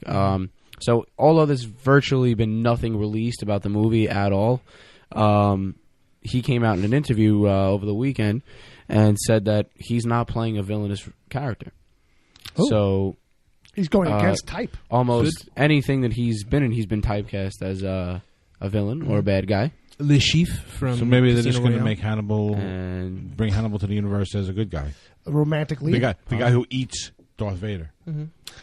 Well, you know what? He's an actor. This is what they do, so good for him. I agree, and that's why I'm excited. And that's why I actually put this in the news section because I thought it was interesting. And I had some Ewok liver with some Yeah, I see beans something and a else. nice Chianti. Yeah, I see something else there too. yeah, so finally rounding out the movie news, Carrie Fisher actually posted a tweet yesterday of her chair on set of episode 8. So she Womp, confirms womp, that she womp. is going to be in the movie, and that the working title for episode 8 is Space Bear. She's Episode the one that 8. gave that away? Yeah. Did she just be like, oh, by the way, Wait. the secret working name for the Is movie she sure is that, Space like- Well, Bear? this is the picture she posted. Okay. Oh, and it's got the logo. We actually looked at it yesterday on the computer. I did not at catch the that the job. logo was different at all. Well, you know what? I was immediately annoyed, so I just kind of walked out of the building, Mm-hmm. got up on the ladder, got to the roof, Gotcha. and I was going to jump off. But you were like, no, something good will happen tomorrow. Right. And I was like, all right. I'm still waiting, but whatever. But are we sure that this isn't like some assistant who's involved with the movie, whose job was to make a chair that they could take a picture of, Fair enough, Bob. so that they could show her and say, "Yeah, look, Harry, you're going to be in the movie. It's all right. Don't worry Well, about it. Look, you know what? Here's your chair." Well, fair enough, Bob. Real quick, it's only a picture of our dog, so her dog watcher might have done it. You know what I mean? Yeah, really. True. You know what? She's getting a little, Kookaloo. But she's an Get actress, her mom. so good for her. Look, yeah. you know, it's like she's got to be in it until she dies off. That's what I was going to say. You know, In real life or in the movies, she's got to be in it. Joke- Like, you know all what I mean? jokes Get a little bit of a Yeah. facelift or something this time around. It's not about that. I think it's proper medication. I mean, Yeah, I hate that's to get definitely- negative about a person yeah. like that, but that's the dilly. Yeah, I think You know? that's. It could be that she's been on too much medication. That she Either didn't or, really need to be on. it's about the milligrams and what those milligrams are. It's of. always about the grams. It's always You think it's just Gordon Ramsay? Bugging out about that? Gordon Ramsay. That's you on couldn't Earth. help yourself, That's- Bob. I kind Come on, you were of. running that together. I like, saw it in my come on. head too. I'm not gonna do that. All right. All I think right, I'm like blasting into so this. onto some TV news. Earlier in the week, Yeah. we got a season 2 trailer for Daredevil. Yes, we did. The Devil of Daring. That is the Netflix series that has been I've heard of it. Yeah, definitely. amazing. Definitely looks like it's going to be very gritty this season. Like so good. I'm excited. Yeah. I think I might be more. They're finding their footing. Now, this I have a year. question. Does Netflix they get rated, right? No. No, No. they are notorious for not releasing any data on who watches what shows. And they're very careful about when they do kind of conversationally or. So would you say that season 1 of Daredevil was TVMA? Oh, yes. Rated in that sense. Yeah. I think they do like parental ratings, right? We both kind of Yeah. thought you meant like ratings like advertising. No. Yeah, no, marketing but they're ratings. not censored. It's But they might label it- It's all mature content. Fair. Okay, it's either Yeah. mature or everybody. Right. No, because I was going to say this season looks like it's Gonna have to be. Yeah. Yeah, It looks like it's going to definitely. tick up. Like if you thought last season had some rough Right. stuff, I think I would totally agree with that setup. Yeah, it's going to be a little bit more. Yeah, definitely going to be a good season. It's going to be more guns because I don't know if you noticed, More but my guns. boy Frankie popped up. Yeah. My boy Frankie was like, "Hey, I don't like this. This town Bang, needs a lot of ammunition to clean it up. bang. Bang bang. I'm going to get my van." That's all he says in the whole trailer. He Bullets says, and bang, bandoliers, bang. baby. Bullets and bandoliers. Rick. The Red Band trailer, he does say he's like bang, and then like he's the Laurie. He said something from Walking Dead. Rick, where's Carl? But yeah, man, super psyched. You know, Elektra looks good. We didn't see much, but waiting for the second half of this trailer to come out in a few days. Yeah, I think Tuesday. You know, now that they break everything up and teases. Yeah, it's a 2-part trailer. There we go. You know what I mean? So super Very psyched. very excited for that. It's coming next month. I think it's the 17th, All right, March all right. 17th. So less yeah, St. Patrick's Day. less than a month. It's So, going to be St. Patrick's Day. St. Patty's Day. You could drink some beer and watch What is Daredevil. that? Because I'm Irish. Cool. Well, I think we're all Irish here, sir. Yes. Oh, really? I think all 4 of us are. Yeah, With well, you, that's with, true, you with that's the true, name that's true. Dominic over there. That's true. I was stereotyping for a second. I was like, and then I thought of your dear mother, Yes. and I was like, oh, say hello to your mother for me, right? All right, thank you. Tell her I was thinking about them. She makes those brownies. You gotta fucking say Those thank might you. have been the fucking best brownies. The fact that she was, she obviously doesn't know me well enough to know that there was no need to make 2 kinds of brownies, one good and one awesome, because only the awesome are ever going to matter in my eyes. Otherwise, because awesomes go first, and then it's just, hey, because it was like 2 kinds of brownies. She said, I brought brownies to work. Was one of them extra fudgy? yes. And like had chocolate chips all mixed into it, and it was like, I'm surprised you forget about the guy who lives upstairs who's got those other brownies. let's not talk about the neighbors. It's too much. But that guy don't bring it. I can't bring those to work. Yeah. All right. You would think. We don't eat those anyway.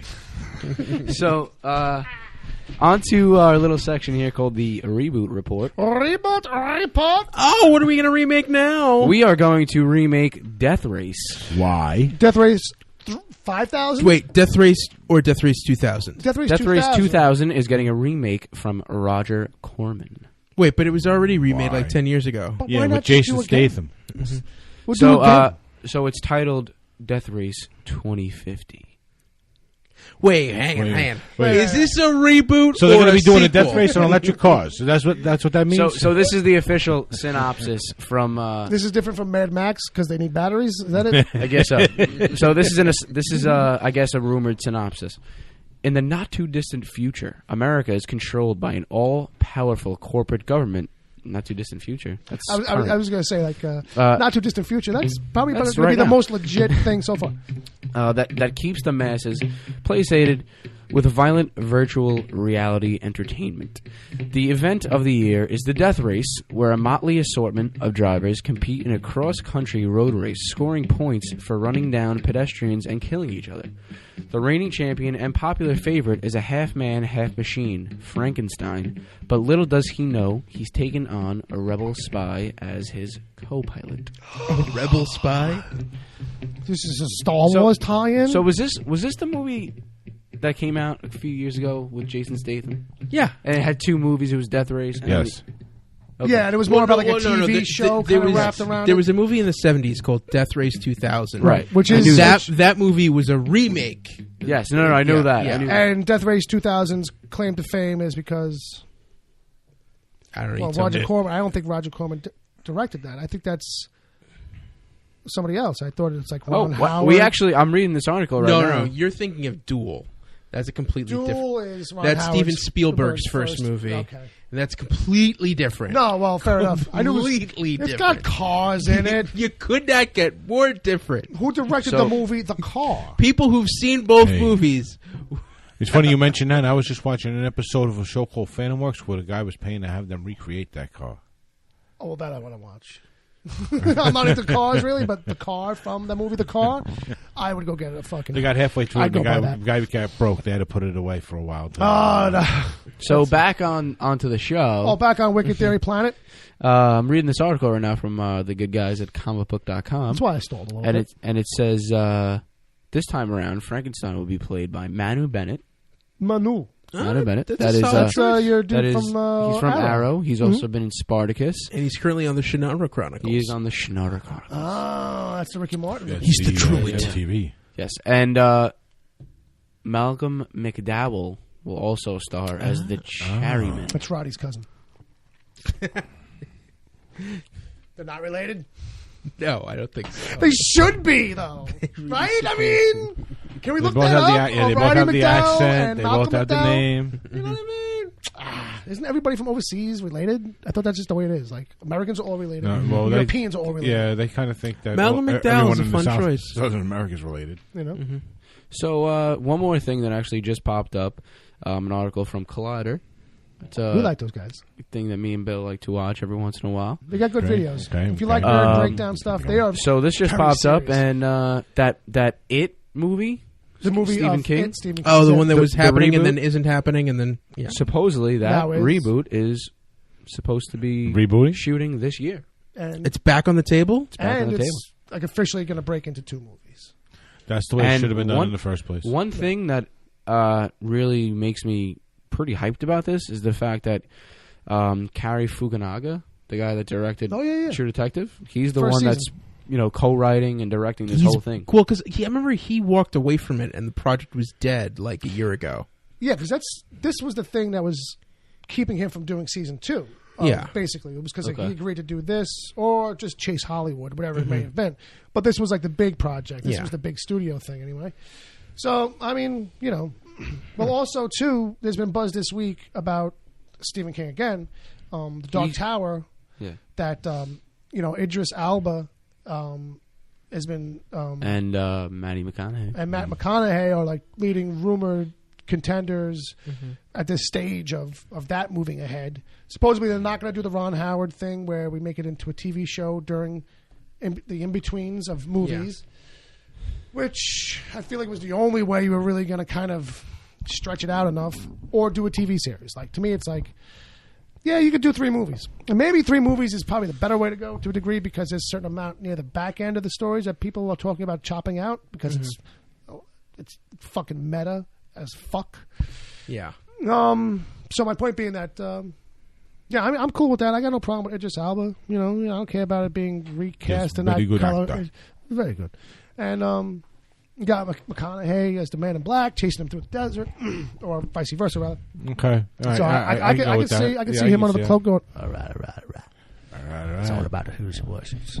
All right, It's not so about saving the planet. with that conclusion of news that took about 2 days and 7 minutes and 3 seconds, Yeah. So does this mean now we move we are on going to move on to the MAKHAM Movie Collection. the MAKHAM Movie Collection? Who goes first? We'll see. All right, well, I'll kick it off this week because I didn't get a chance to watch my movie. Now you gotta do the womp womp womp. But I actually, I'm going to blame me not being able to watch my movie On me. on Bill. Okay. You know why? Mm-hmm. Because we were supposed to have a guest on the show this week, my friend Waffle from Comic Book Jones. And I told you. And he told me early in the week, dude, don't watch a movie because we got Waffle. So we'll postpone the MAKHAM Movie Collection until next week's episode. So I said, cool, no problem. And I probably should have maybe sent you the reminder that I thought about sending you. Well, here's where... But I didn't. And that's the fucking fucked up part about me sometimes. Is that I'll sit there and be like, oh yeah, I gotta send that. I should do Yeah. that. Oh yeah. Oh Like, yeah. like as if I couldn't do it right then in the I gotta moment. send a rent check. Bob, you're bringing a little too much behind the scenes to the front of the scenes.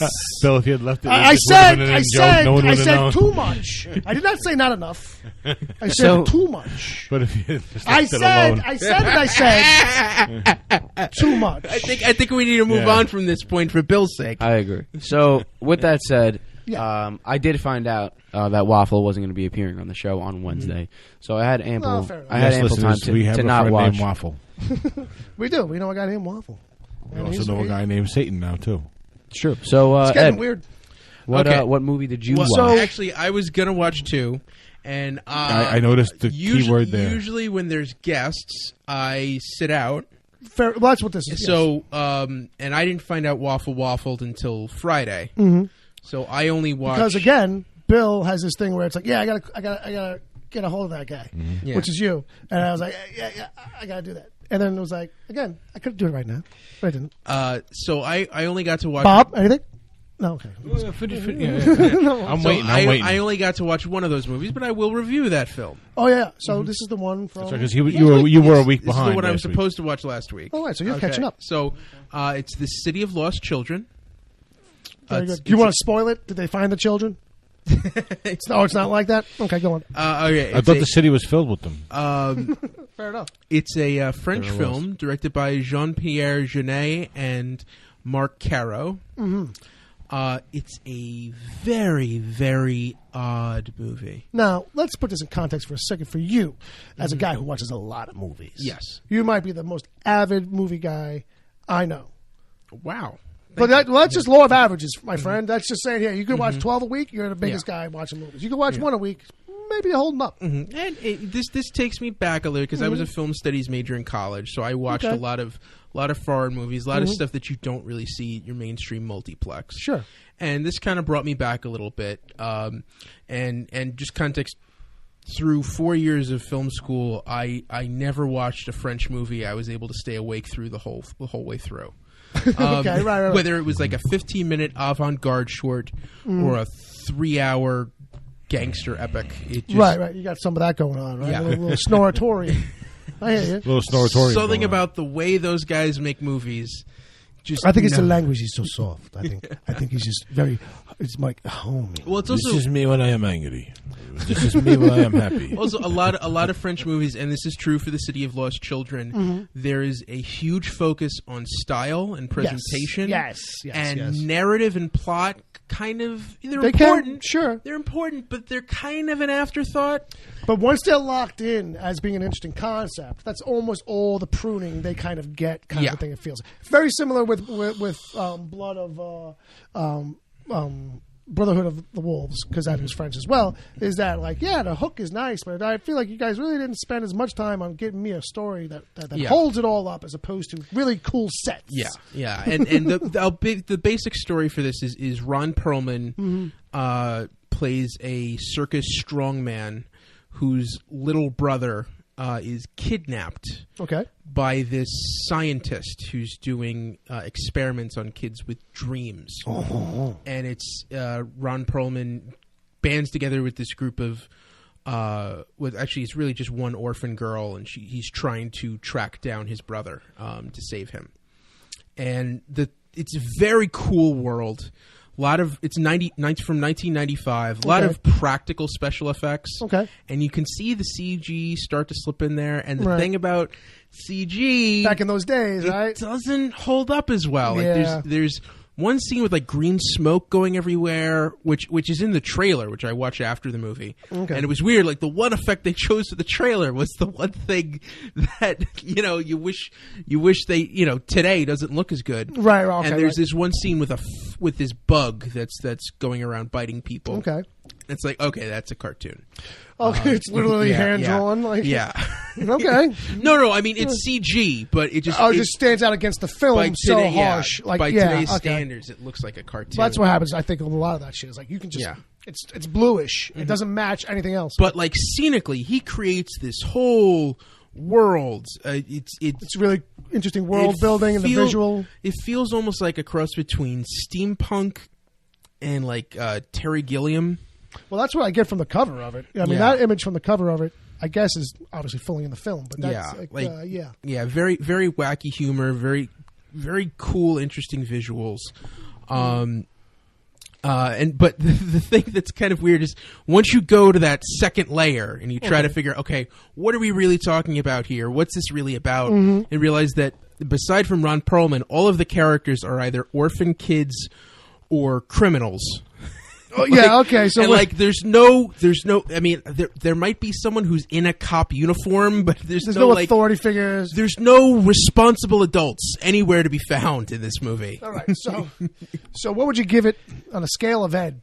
I would give it 6 tiger socks, 2 waffles, and half a baby's face. All right, well that's. Remember, I think we're that's going to have pretty waffle good. on the show soon. Yeah. I mean, don't forget. All right, so my follow-up question for this week is: who would you cast if they made it here in the States? Who would in an American, and you can play this for laughs. Yeah. In an American remake. Well, I mean, for the inventor, who's originally here, played by Daniel Emilfork, I would probably go like Walken. Like, this is something, and like intense old-fashioned Walken. Like, if you wanted to go back to like where you could do something really weird to and the dead zone here. Walking. Yeah, the ice is gonna break. Okay, Ron good. Yeah, and it's weird because like this, and I mentioned him earlier, but this really does feel the influence from Terry Gilliam and just like his sense of humor. And the way, there's a lot of scenes that feel very much like Time Bandits. I'm trying to fucking wrap it up here, Ed. Look like Fear and Loathing in Las Vegas. But it's a good movie. I liked it. From the description I gave, if people think they'd enjoy it, check it out. Otherwise, go fuck yourself. That's what I want, Ed. I want a little punch at the end. You hit it right in the nose. From Edward O'Hare. Harsh words with Edward. Harsh reviews with Edward O'Hare. It doesn't get nasty, and it doesn't get nasty until the end. The only people I don't like in that description is the audience. Fair enough, Brother Bob. You wrapped up last week, so I'm going to make you go now. What was your selection again? Well, after the Exercise and Suffering, that was last week's movie, I was given Harley Davidson and the Marlboro Man. Ooh, an American classic. And actually, an American not-so-classic. Oh. But, all right. Well, it's a movie that's trying to be Sundance and Butch. Oh, for like a modern era kind of a thing. Right? All right. But you got a guy who doesn't have a motorcycle. He's a cowboy. Okay. That grew up in Las Vegas. Can't ride a bull. Okay. But he can shoot the shit out of everything. Okay, so he's got aim. And you got the other guy. Right. He's just the ne'er-do-well buddy. Okay. He always fails at everything. Being a good buddy. Okay. Does he smoke?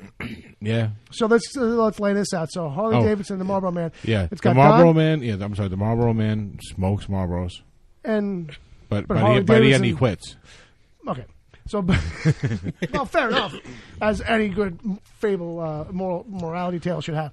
But so now Harley Davidson is which one? Harley Davidson is, well, let's see. Marlboro Man. The Marlboro Man is Don Johnson. Okay. All right. Harley Davidson is Mickey Rourke. Okay. Yeah. It's hard to recognize him. Well, maybe that's what's throwing you off. It's like, I don't see his name on top. I keep thinking the wrestler. I keep thinking the wrestler, and it's like, doesn't he look like Bruce Willis on that cover? Well, yeah, kind of. He's got the same kind of head. Yeah. Yeah, it's like except if he shaves his head a little bit. Yeah. But Bruce Willis in good times. But so, it's like a Band of Brothers kind of story. Okay. Okay. The bar that they all hang out in has it's going to close. So, but they need to buy the building for $1.5 million. Well, how do you do that?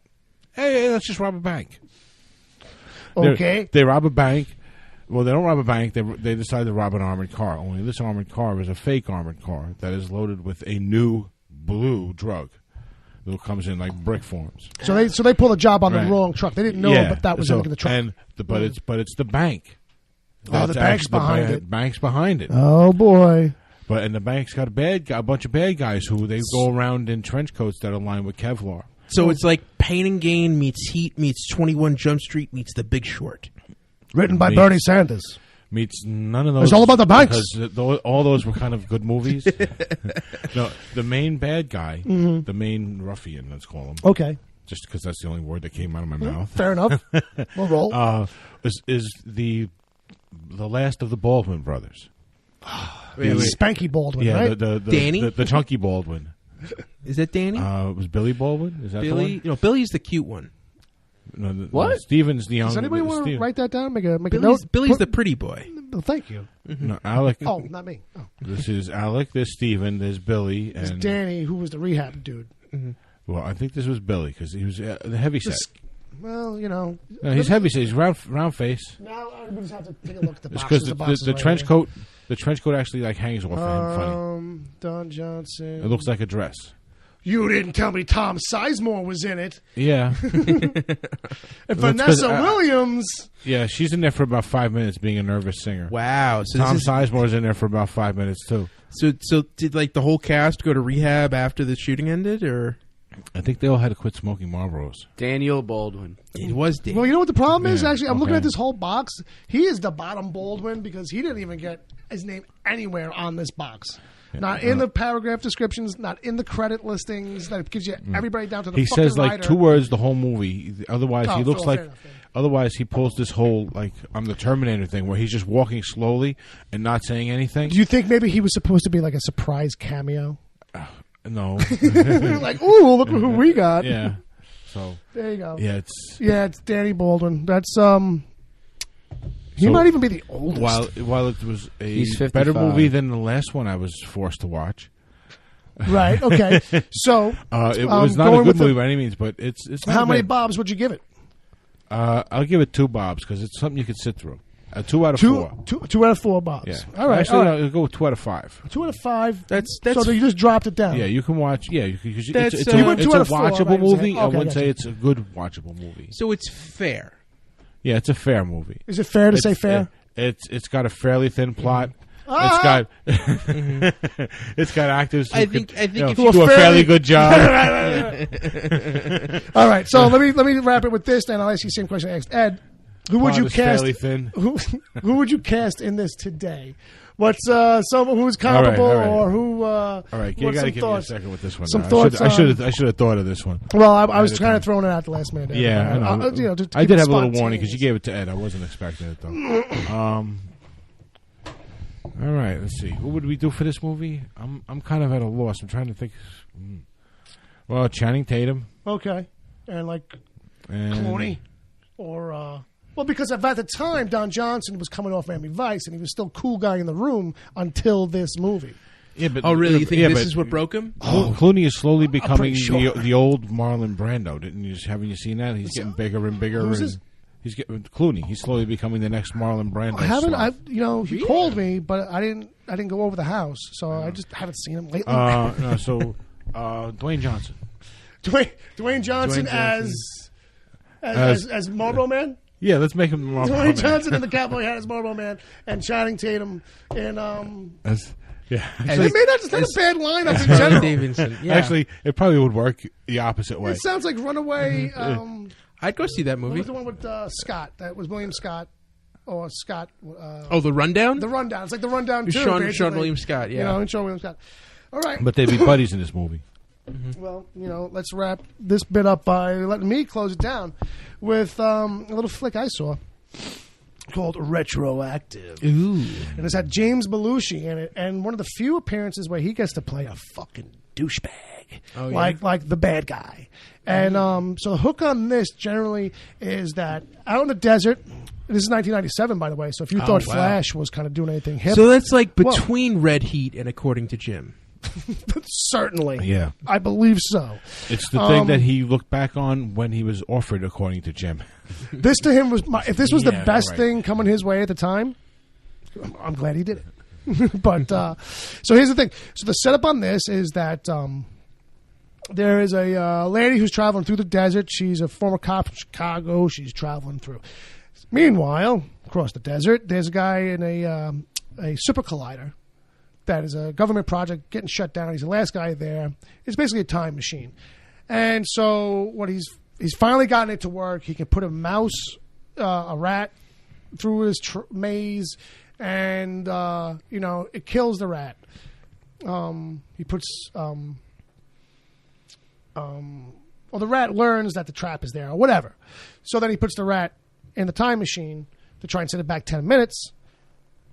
But he'll have no knowledge of it if it goes back. You know what I mean? Like, Yeah. So the idea is that it will come back with memory, basically quantum leap. Like the mouse is going to go back in time, but end up inside of itself and have the memory and learned experiences of what happened. Mm-hmm. So the second time around, the mouse dodges the thing. Oh my God, I can't believe it! It worked. It worked. It worked. Fair enough. That's the conceit, basically. That there's a time machine that can send you back, about 20 minutes or a half hour. So as the story goes, this lady is traveling through the desert. You know what I mean? Car breaks down, runs off the side of the road. Good old boy Jim Belushi pulls up with his wife and girlfriend, whatever the hell she is. And, hey, little missy, you need a ride? yeah, you need a ride. So he's a slime ball. You know what I mean? So she gets in the car. He's got all kinds of jokes about, like, you know, hey, what's the best place for a belt buckle? Guess your forehead. You know what I mean? These kinds of slime ball maneuvers. You know, he's got the angled sideburns coming through. You know what I mean? He's Texas ball through and through. You know what I mean? So it's him being this guy, like, you know, the quasi-abusive guy. So, long story short, now the woman we followed, she's in the back seat. You know, the other two in the front. All kinds of stuff goes down. He gets to be revealed to be a big bad guy. You know, he's doing some kind of drug deal. Or I'm sorry. He's buying some computer chips. He's getting some computer chips he's going to sell, whatever. Point being that, you know, he's a bad guy with a gun, and so some shit happens, and the gun comes out in the car. The girlfriend gets killed, and then the girl we've been following runs off into the desert. She ends up at the lab, ends up in the machine by accident, gets to go back 10 minutes. So now she's back in the back seat, and she's got another chance. Like, you know what I mean? So she goes, relives it once, changes some shit. You know what I mean? And it's like, oh, okay, that's different variation on where the story was going. You know what I mean? And then, you know, basically, it ends up happening again during the course of the events. Like, she realizes that, fuck, this second time around. Like, Groundhog Day. To a degree. You know what I mean? It's like that. It's like, you know, but it still got fucked up. The whole thing went to shit. I got to go back to that lab and get in that machine again. So when she gets there, like, now this time, you know, she gets a hold of the guy inside and tells him. And so, like, you know, he starts to get involved. And so, but basically, like 2 or 3 rounds of this happen. And each time where she's trying to refix this, trying to do it right or save that girl or try to keep it from getting bad, it just gets worse and worse and worse and worse. So it's really smartly done. As much as this is from 1997 and it's got a lot of dated feel, and there's one particular scene I want to just talk about in a second, overall, it stands up pretty good as it's time travel yarn, like a time travel story that's doing that kind of a hook where it's like we get to re-see the same kind of scene with a new kind of play of events. So, like, it's sort of like a 90s version of Edge of Tomorrow? Yeah, I mean, to a degree. You know what I mean? It's that kind of thing. We're trying to get it right again, trying to get this series of events happening and change it, do it right, kill this fucking guy beforehand. Like, you know what I mean? So it has its ridiculous moments, obviously. There's a lot of gunplay in it. And following most 90s rules, it's all magic guns. You know, the guns you don't have to ever reload unless the story needs you to stop and reload. Yes. Because we need something else to happen while you're doing that. So there's a scene, because there's this gas station involved that they keep kind of all meeting up at to a degree. And so in this particular run of her pass through the timeline, it's like, now this is where the confrontation is this time. So it's all gunplay inside of there. But meanwhile, like, they go out of their way. He's got a revolver. She's got a fucking, whatever kind of fucking automatic with the clip in it. They go out of their way to establish that she's run out of bullets. She's got to get more bullets. Well, thank God that she finds fucking boxes of bullets in the fucking shop. Right? As if that wasn't ridiculous enough. But it points out, wait a minute. This guy's been running around with a fucking revolver for fucking 20 minutes, shooting more than she's been fucking shooting. And in the next fucking moments, he's fucking pop, pop, pop, pop, pop, pop, pop, pop, pop. Like, fucking, like, who's got the automatic? And then there's a standoff where, like, his gun is in the fucking screen. Like, it takes up the screen. It's like, look down the cylinders of this revolver. Like, you know what I mean? Like, I only have 6 bullets. But, like, you know, it's like, I couldn't believe the audacity of being that far removed from the whole idea of the reloading. So when do the doves fly in? It's not a... it's not John Woo? It's not John Woo. Okay, No, I'm sorry. I got confused. Although, it was like the only thing missing at a certain point. It's like, it's, you know... But the point that they went all out of their way to make it a story element about her and the clip that she had to reload. Right. So what they end up doing is just throwing the whole idea of, like, suspending reality and the suspension of disbelief in your face. Yeah. And challenging you to keep on believing the bullshit. Right. Because they keep saying, look, it's bullshit. Okay. Yeah. But here, it's bullshit again. right. Wait, here, it's more bullshit. Well, for a split second, it's like, oh, wait, here's a logic bomb. Like, here's a reason to force you to really look at what's going on here, though. You know what I mean? Like, that's what they basically did. They called my attention to the fact of all the gunplay being ridiculous. Like, I'm so used to it, I really wasn't thinking about it. I was like, yeah, it's the 80s or whatever. I probably almost like it was an afterthought. Like someone said, wait, you know what? They got to reload at some point. But once she was like, oh, I'm running out of bullets, I'm like, well, script 101 is you don't mention anything or do anything unless it comes to play later. So that means now we have to deal with you not having bullets. Oh, shit. He's been running around shooting like fucking, Wild Bill Hickok. Well, he has those clips. He keeps them in his back pocket. He has the invisible, never-ending bandolier. I guess so. I don't know. But anyway, like, that's like my only general like big nitpick with it. Otherwise, it's a fun sci-fi time travel movie from the 90s. That like Jim Belushi is actually really fun in it. He eats up the fucking scenery. I'm not saying, hey, it's super well done, but it's got some good little twists and turns where it's like, oh, okay, we're going to do this kind of a gag. Let's see how it plays out. Sounds fun. I liked it. I mean, I've seen it already, but it's been a long time since I've seen it where this was like fresh to me. Like all I knew was like Belushi, time stuff, desert. Like that's, you know what I mean? So all in all, good stuff. That's going to wrap up the review section of this segment. And now we're just going to hand these out. Take the 4 straight up like that and just pass it around. Take the one off the top, whatever it is. Too bad. Ed gets Deja Vu. Dom got the 13th floor. I got the jacket. Oh, Bob is in for a treat. Now so we're into a new phase with this real quick. Well, what we should do is let anybody kind of swap out at this point and trade off. Because these movies, let me see yours, Dom, again, 13th floor. I think I've seen all of these. So if anybody actually wants to trade up for something they haven't seen. Well, what do you have, Bill? I'm good with my pick. That's good. This is the best movie out of the whole entire stack. It's the best one out of any movie. Well, you two actually have probably conceivably the best two. Really? You know what I mean? This is one of the best ones? Well, it's a head fuck kind of movie. Hard Candy is a good. It's a trip. It's a thriller. Okay. Then I'll hold on to it. Yeah. Yeah. You may. Dom, have you seen the jacket? No, I haven't. All right, so I'll switch with you. I just want to say, because since we're still on if you want to switch, you can read the backs of both of those, and if you want to switch, I'm going to switch. I'm kind of digging this one though, because the punchline here is, "You can go there even though it doesn't exist." That sounds kind of like naughty. Like I feel like exactly. Be careful if a girl ever says that to you. Now. I don't know if that's good or bad. What do you got? Deja Vu. Is there a tagline on the front? Oh, wait, on the back I see. What if you could change the past? That's the tagline. Well, I mean, what if? Very straightforward. Have you seen that, Ed? No, I have not. It's actually a pretty good movie. Yeah. That's actually really good.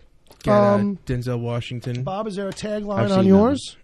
Yes, I've got Hard Candy, and the tagline is a fiendish scalpel sharp thriller. Ooh. Is that a review or a tagline? Well, I mean, sometimes they don't even have a tagline. Don't get me wrong. They got the review is, the performances are extraordinary. Wait, what was yours? What was the review thing on the back that you read the first time? A fiendish scalpel sharp thriller. Oh, because mine is a razor sharp, mind blowing thriller. Oh. Wait, may I see the? What kind of thriller did you get? I got the really cool thriller. I got the Michael Jackson thriller. Oh, well, there's worse things. One thing I will warn you, Bob, with Hard Candy, you will want to know where your genitals are at all times. This is another one of those movies that cuts off cocks. You're gonna want to just be aware. No, just. Because I grew up watching all the cheap. Here's a hard fast rule: don't give back in anything the 80s. away. People will figure it out. Yeah, so that's going to be this week's selections from the collection. The MAKHAM Movie Collection. The MAKHAM Movie Collection. So, are we going to jump into some TV stuff? Or Well, we kind of did. Time? We kind of have. We're at 2 hours. We teased it in front. Let's give it a little play. We'll try not to go too crazy. Walking Dead came back this week. Me, Dom, and Ed seen it. Bob doesn't really watch it. Nothing against Bob. We'll kind of make it quick. What do you feel like, Ed? Feel it came back strong? Yes. Yeah. Yeah. I think that's one of the best episodes of the show. Yeah, I think overall it's in that top 10 kind of a thing. You know what I mean? If people want to pick out episodes of a series, I feel like it holds up strong. Dom? Yeah, no, I agree. I think it's actually the best episode of The Walking Dead in its entire history. I almost had like a little Kevin Smith moment, like with the Flash.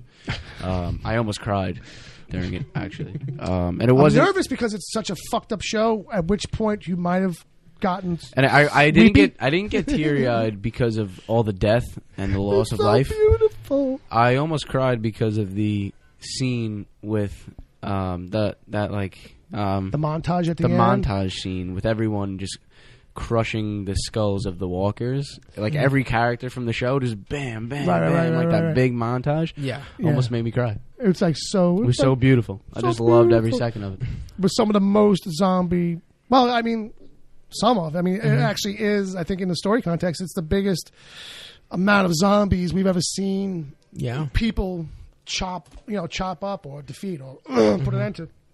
Really super intense. Really super intense. As usual from this show. So also this week, something else that's I don't know about super intense, but it's super and it has intense moments. The Flash. Oh yeah. And Bob does watch this one. Escape from Zoom Mountain. Escape from Zoomy Zoom Mountain. That's at Disney World, or is that? No, wait, because that's Marvel. So this would probably be at Universal. Sure. Warner Brothers. Whatever Actually, Warner Brothers owns. I think Six Flags is the Warner Brothers license. It is. Yeah, actually, That's right. Bugs Bunny's That's there. right. That's fair enough. Sure. So another good, solid installment of The Flash. Another show firing on all cylinders now. Yeah, I mean, I want to know who's in that was helmet. very frustrating. One thing on that episode that happened that felt to me after the fact like, okay, this is now where they have to stop being like this, was the way Barry was trying to get out of the cage, and he couldn't. And then Ramon comes and he's just like, you can do it. We believe in you. I had a problem with the They're getting a little too, laying this shit on a little too thick now. It's going to start getting annoying. They need to stop. I've had a problem with for a while now with the Barry or the show just needing to be all about pep talks. And like everybody needs to have their coach come in and be like, listen, buddy, man. To be granted, give him a little ruffle of the hair on top. You can do it, champ. It used to be 2 an episode. I think now they've gotten it down to 1. Yeah, wow. But you know what? Wow. 2 an episode? But you know what? No wonder I'm burnt out on it. Yeah, they need to kind of like lay off it now. I think for season 1 you get away with it. Or at the very least, switch it up. Let's not do it. Well, here's the thing. Let's not make it downbeat. Like, nah, Barry, come on, man. Have someone just be like, you know what, Barry? How about you just fucking man up and just fucking concentrate and push your really fucking face through the goddamn fucking glass and let's get the fuck out of here. More, I remember it seemed with less fucks. You know last season, it seemed like at least twice an episode, one character would go to another character and go, we have to talk. CW show, like, you know what I mean, and like, okay, I get that we have to have conversations like that, even on other shows, like it's storylines, it's progressing certain shit, and I get it, but it's like falling on a crutch, and it's becoming a problem. I feel like Barry, first of all, like I get that he's like we got to see superhero him on the come up, so he needs he's not there yet. But we need he to needs see to start getting confidence, though. I mean, come on. Can I lay out a theory? Well, maybe Barry should be more annoyed that everyone thinks he doesn't have confidence. Well, Barry should be like, I fucking get it. I'm an adult. I'm trying. Dude, I'm the freaking Flash. Leave me the fuck alone. Like, what do people think? I'm not trying. I'm the fastest man alive. Well, before you get into what you're just going to say, spoiler warning. Spoilers, yes. Why? Why did you? I have a theory. Now, someone else may have said this online. I'm sure they have. Crib. I have not checked, but I have a theory that the man in the helmet is Helmet? the other guy who Barry told, "I'm going to come back for you." Diggle. In the Diggle mask. Yeah. Yes. I think that is the real Jay Garrick. Me and Dom got it down, bro. It's Diggle too. Oh, it's and it's Diggle too? Earth too, bro. Diggle Earth too? Oh no, I think He's joking. I'm only kidding. Yeah, I think Jay Garrett is Zoom now. Well, I think I'm getting out some paper. Hold on. I think Jay Garrick is maybe a Zoom. Because remember when he and Caitlin found his counterpart? Yes. I forget what the guy's name was, but that Hunter is the Zolomon. actual. Hunter. Yeah, it was Hunter Zolomon. Sorry. Hunter Zolomon. I always get confused. That is the actual real name of Professor Zoom in the comics. Right. So my theory is that Jay Garrick is actually the Earth 1 Zoom, and the guy who you saw is the Earth 2 Zoom, and that's the guy who's been running around in the black costume. Yeah, it's a variation of that at some level. Like when we saw that, got to meet that, and see that guy was in play, and we weren't going to use it. It's like I was saying before, like, you know, it's a storytelling thing. You don't show the bomb under the table, or the gun under the table, unless it's going to go off, or it's going to come out. Like, you know, there's a reason to establish it.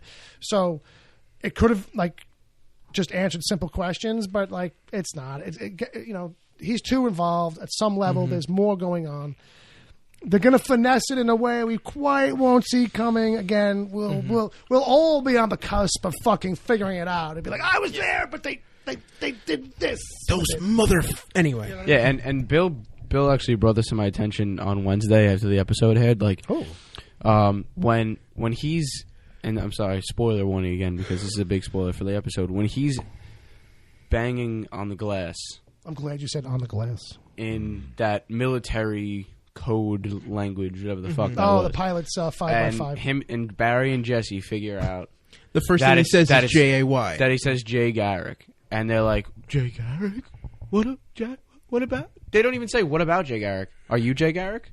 Do you know Jay Garrick? Is Jay Garrick Zoom? They don't ask him. They don't ask him anything. Any kind of pantomime questions. He said Jay Garrick. I guess he's just saying that. Why would he say that? I shouldn't follow up with you. Yeah, me, right. and start pointing. Right, but at that point, though, Zoom also does enter the moments later. Like they should have had Zoom come back right then, rather than have a moment or a beat where he goes, "Oh, what, Jay Garrick? Oh gosh, golly, what can I do with that information?" Exactly. And then a mask face just kind of goes and sulks down and gets depressed and goes back in the corner. I guess I don't know what the fuck he does, but that's one of the things. And also too, I thought it was a little fishy that Barry knows World War II pilot fucking POW code. He wouldn't mind, man. He learned it from his dad. Oh, back right, when he was 7, right. Before his dad went to jail. Maybe he learned it when Dad went to jail, so Dad had some kind of code system he could use while he was inside the big house. Yeah, maybe Barry was hanging out on the other side of the wall, and that's how they were talking to each other. So all those years. Now, I pretty much broken it down to Jay or the Henry Allen being in the helmet behind the glass. So in the helmet, it feels like Jay or Dad. Right. In the Zoom suit, Jay or Dad. I still say Jay or Barry. But we've met Barry there now. So you feel like even still? But I always thought it was our Barry, but in a future version. Oh, okay, fair enough.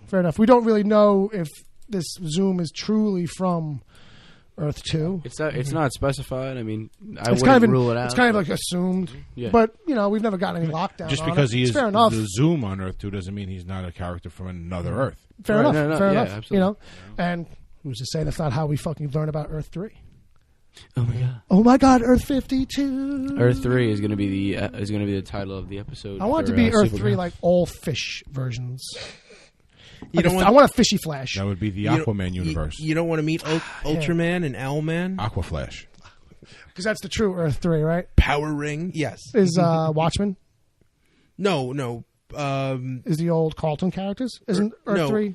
Earth 3 is where... Getting really inside baseball Earth here. 3 and it is ain't where baseball. all of the superheroes are supervillains. Okay. The crime syndicate. Okay, right, Well, right. Earth 3, actually, if Power Ring is from Earth 3, then you actually did get an Earth 3 Easter egg in the last episode. Because when they're going through the tunnel?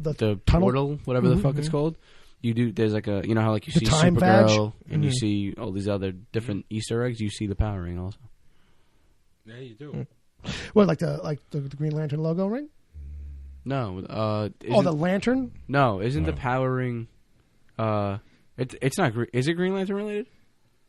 Or am I confusing? Power Ring is the Earth 3 version of Green Lantern. Oh, okay. Okay, that's the code. So I'm thinking of something differently then. Okay. Yeah. Okay. There was some sort of ring that they showed. There was something... Okay. thought- it was a Legionnaire's ring, right? Is that what it was?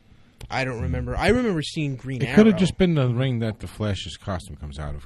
Fair enough. Because Possibly. what's his name is asking, hey, how do you get the ring? How do you get out of the ring? Well, yeah. He asked that in the past, so Possibly, maybe but he's figuring it out. I saw a few people bugging out about it on Twitter afterwards, and I didn't And I know thought what there it was a Legion connection at some point. Anyway, point being, good stuff. Yes. Good nerdy stuff. Yes. I think.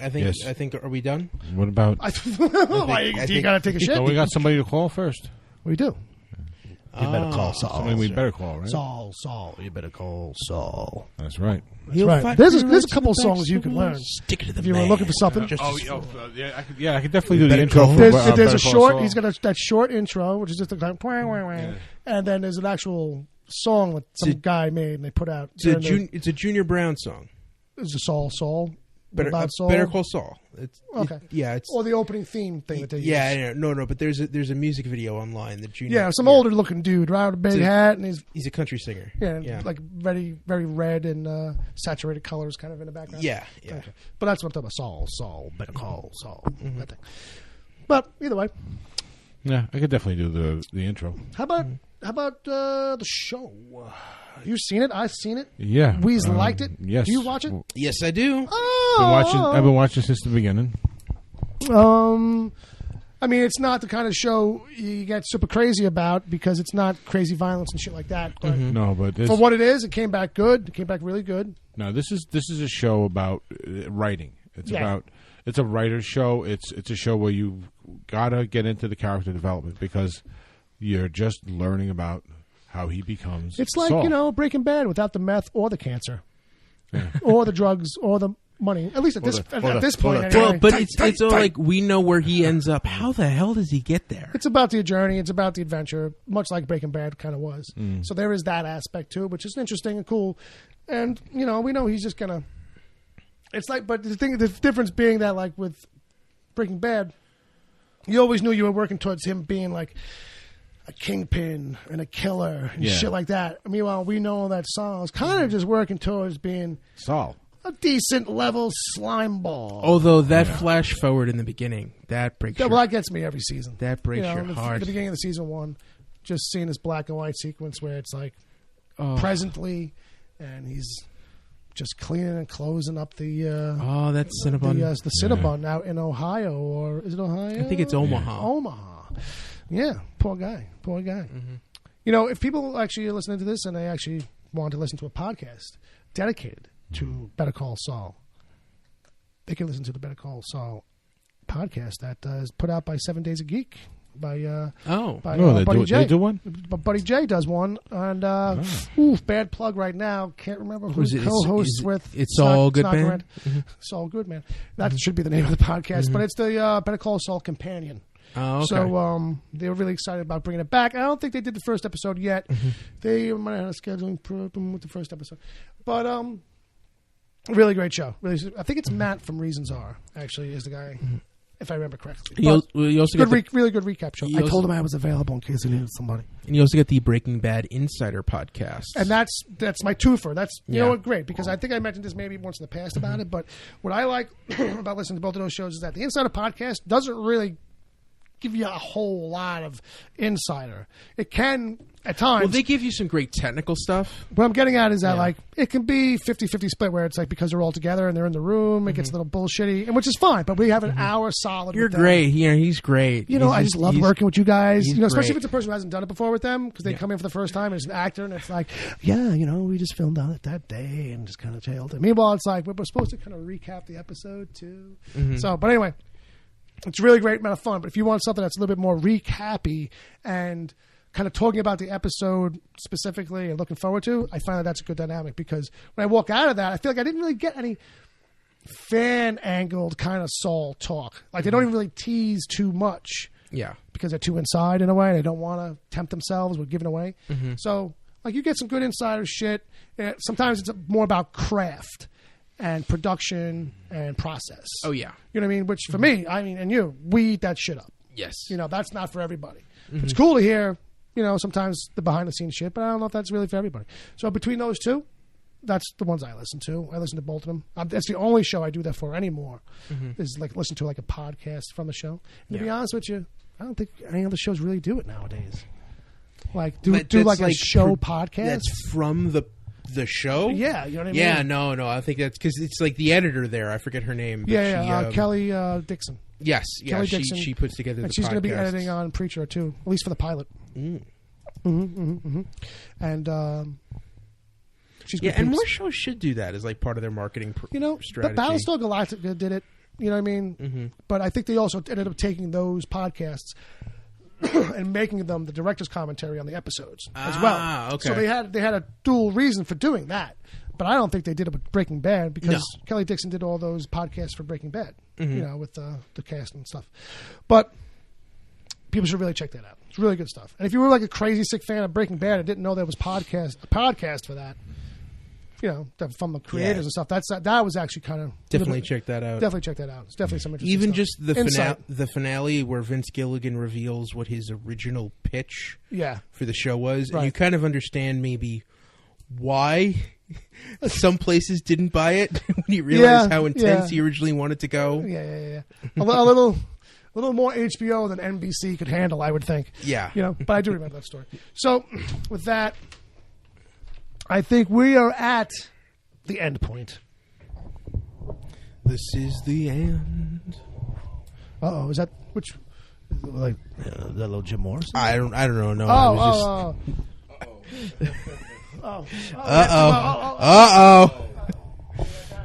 Okay. All right. Wait. Hang on. It's right there to the left. And, that's so much better. Oh man, it's right. That hits the spot right there. Is that right in the chimichangas? Just lather that all up. When you need someone to tighten a microphone stand. Hour and a half. Let me tell you. Yeah, it's getting closer every day. No one cranks it quite like you do, Bill. Whoa. That's what I always tell myself. That's true. If you wanna hang out sometime, let me know. I'm on Twitter at Edward O'Hare TBD. Who the hell wants to fucking hang out with you? Dom, what's your Twitter handle? Look at Ed taking over the fucking show, trying to close it up. Well, someone's got to fill this time. Bob now, like, oh shit, I gotta get Should up and talk. Should I close it out though? Yeah, you guys can close it out. Well, I mean, I'm just trying to fix the stand, but yeah, let's see what happens. Go for it. So I'm on Twitter at Edward O'Hare TBD. You can find Bob at WTPC. Dom, what's your Twitter handle? you can find me on Twitter at Dom_Tory. You can follow Bill at Wicked Theory. And don't forget to send emails to the show, podcast@wickedtheory.com. And we forgot to plug it in the beginning half of the show, but we also do another podcast that's out there. It's called Preacher vs. Preacher. It's going to be another one of those companion podcasts that we were just chatting up about of the AMC show that has yet to air. It's called Preacher. Once again, that's Preacher vs. Preacher on iTunes and Stitcher, and you can find us with that account, with that podcast on Twitter at Preach vs. Preach. And that's it. We got one episode up. We got one episode. Right now, that's all we need. We need a few more, but I think we gotta have to do it. We don't have the time. I'm just waiting for a little bit of news to kind of break, so we have something to kind of fill up another pre-episode. Good things come to those who wait. It's coming. It's coming. All right.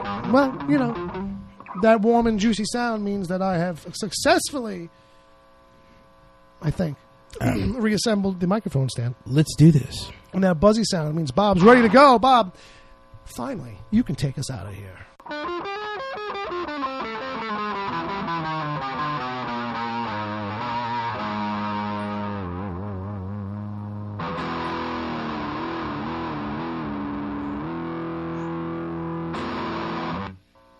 No.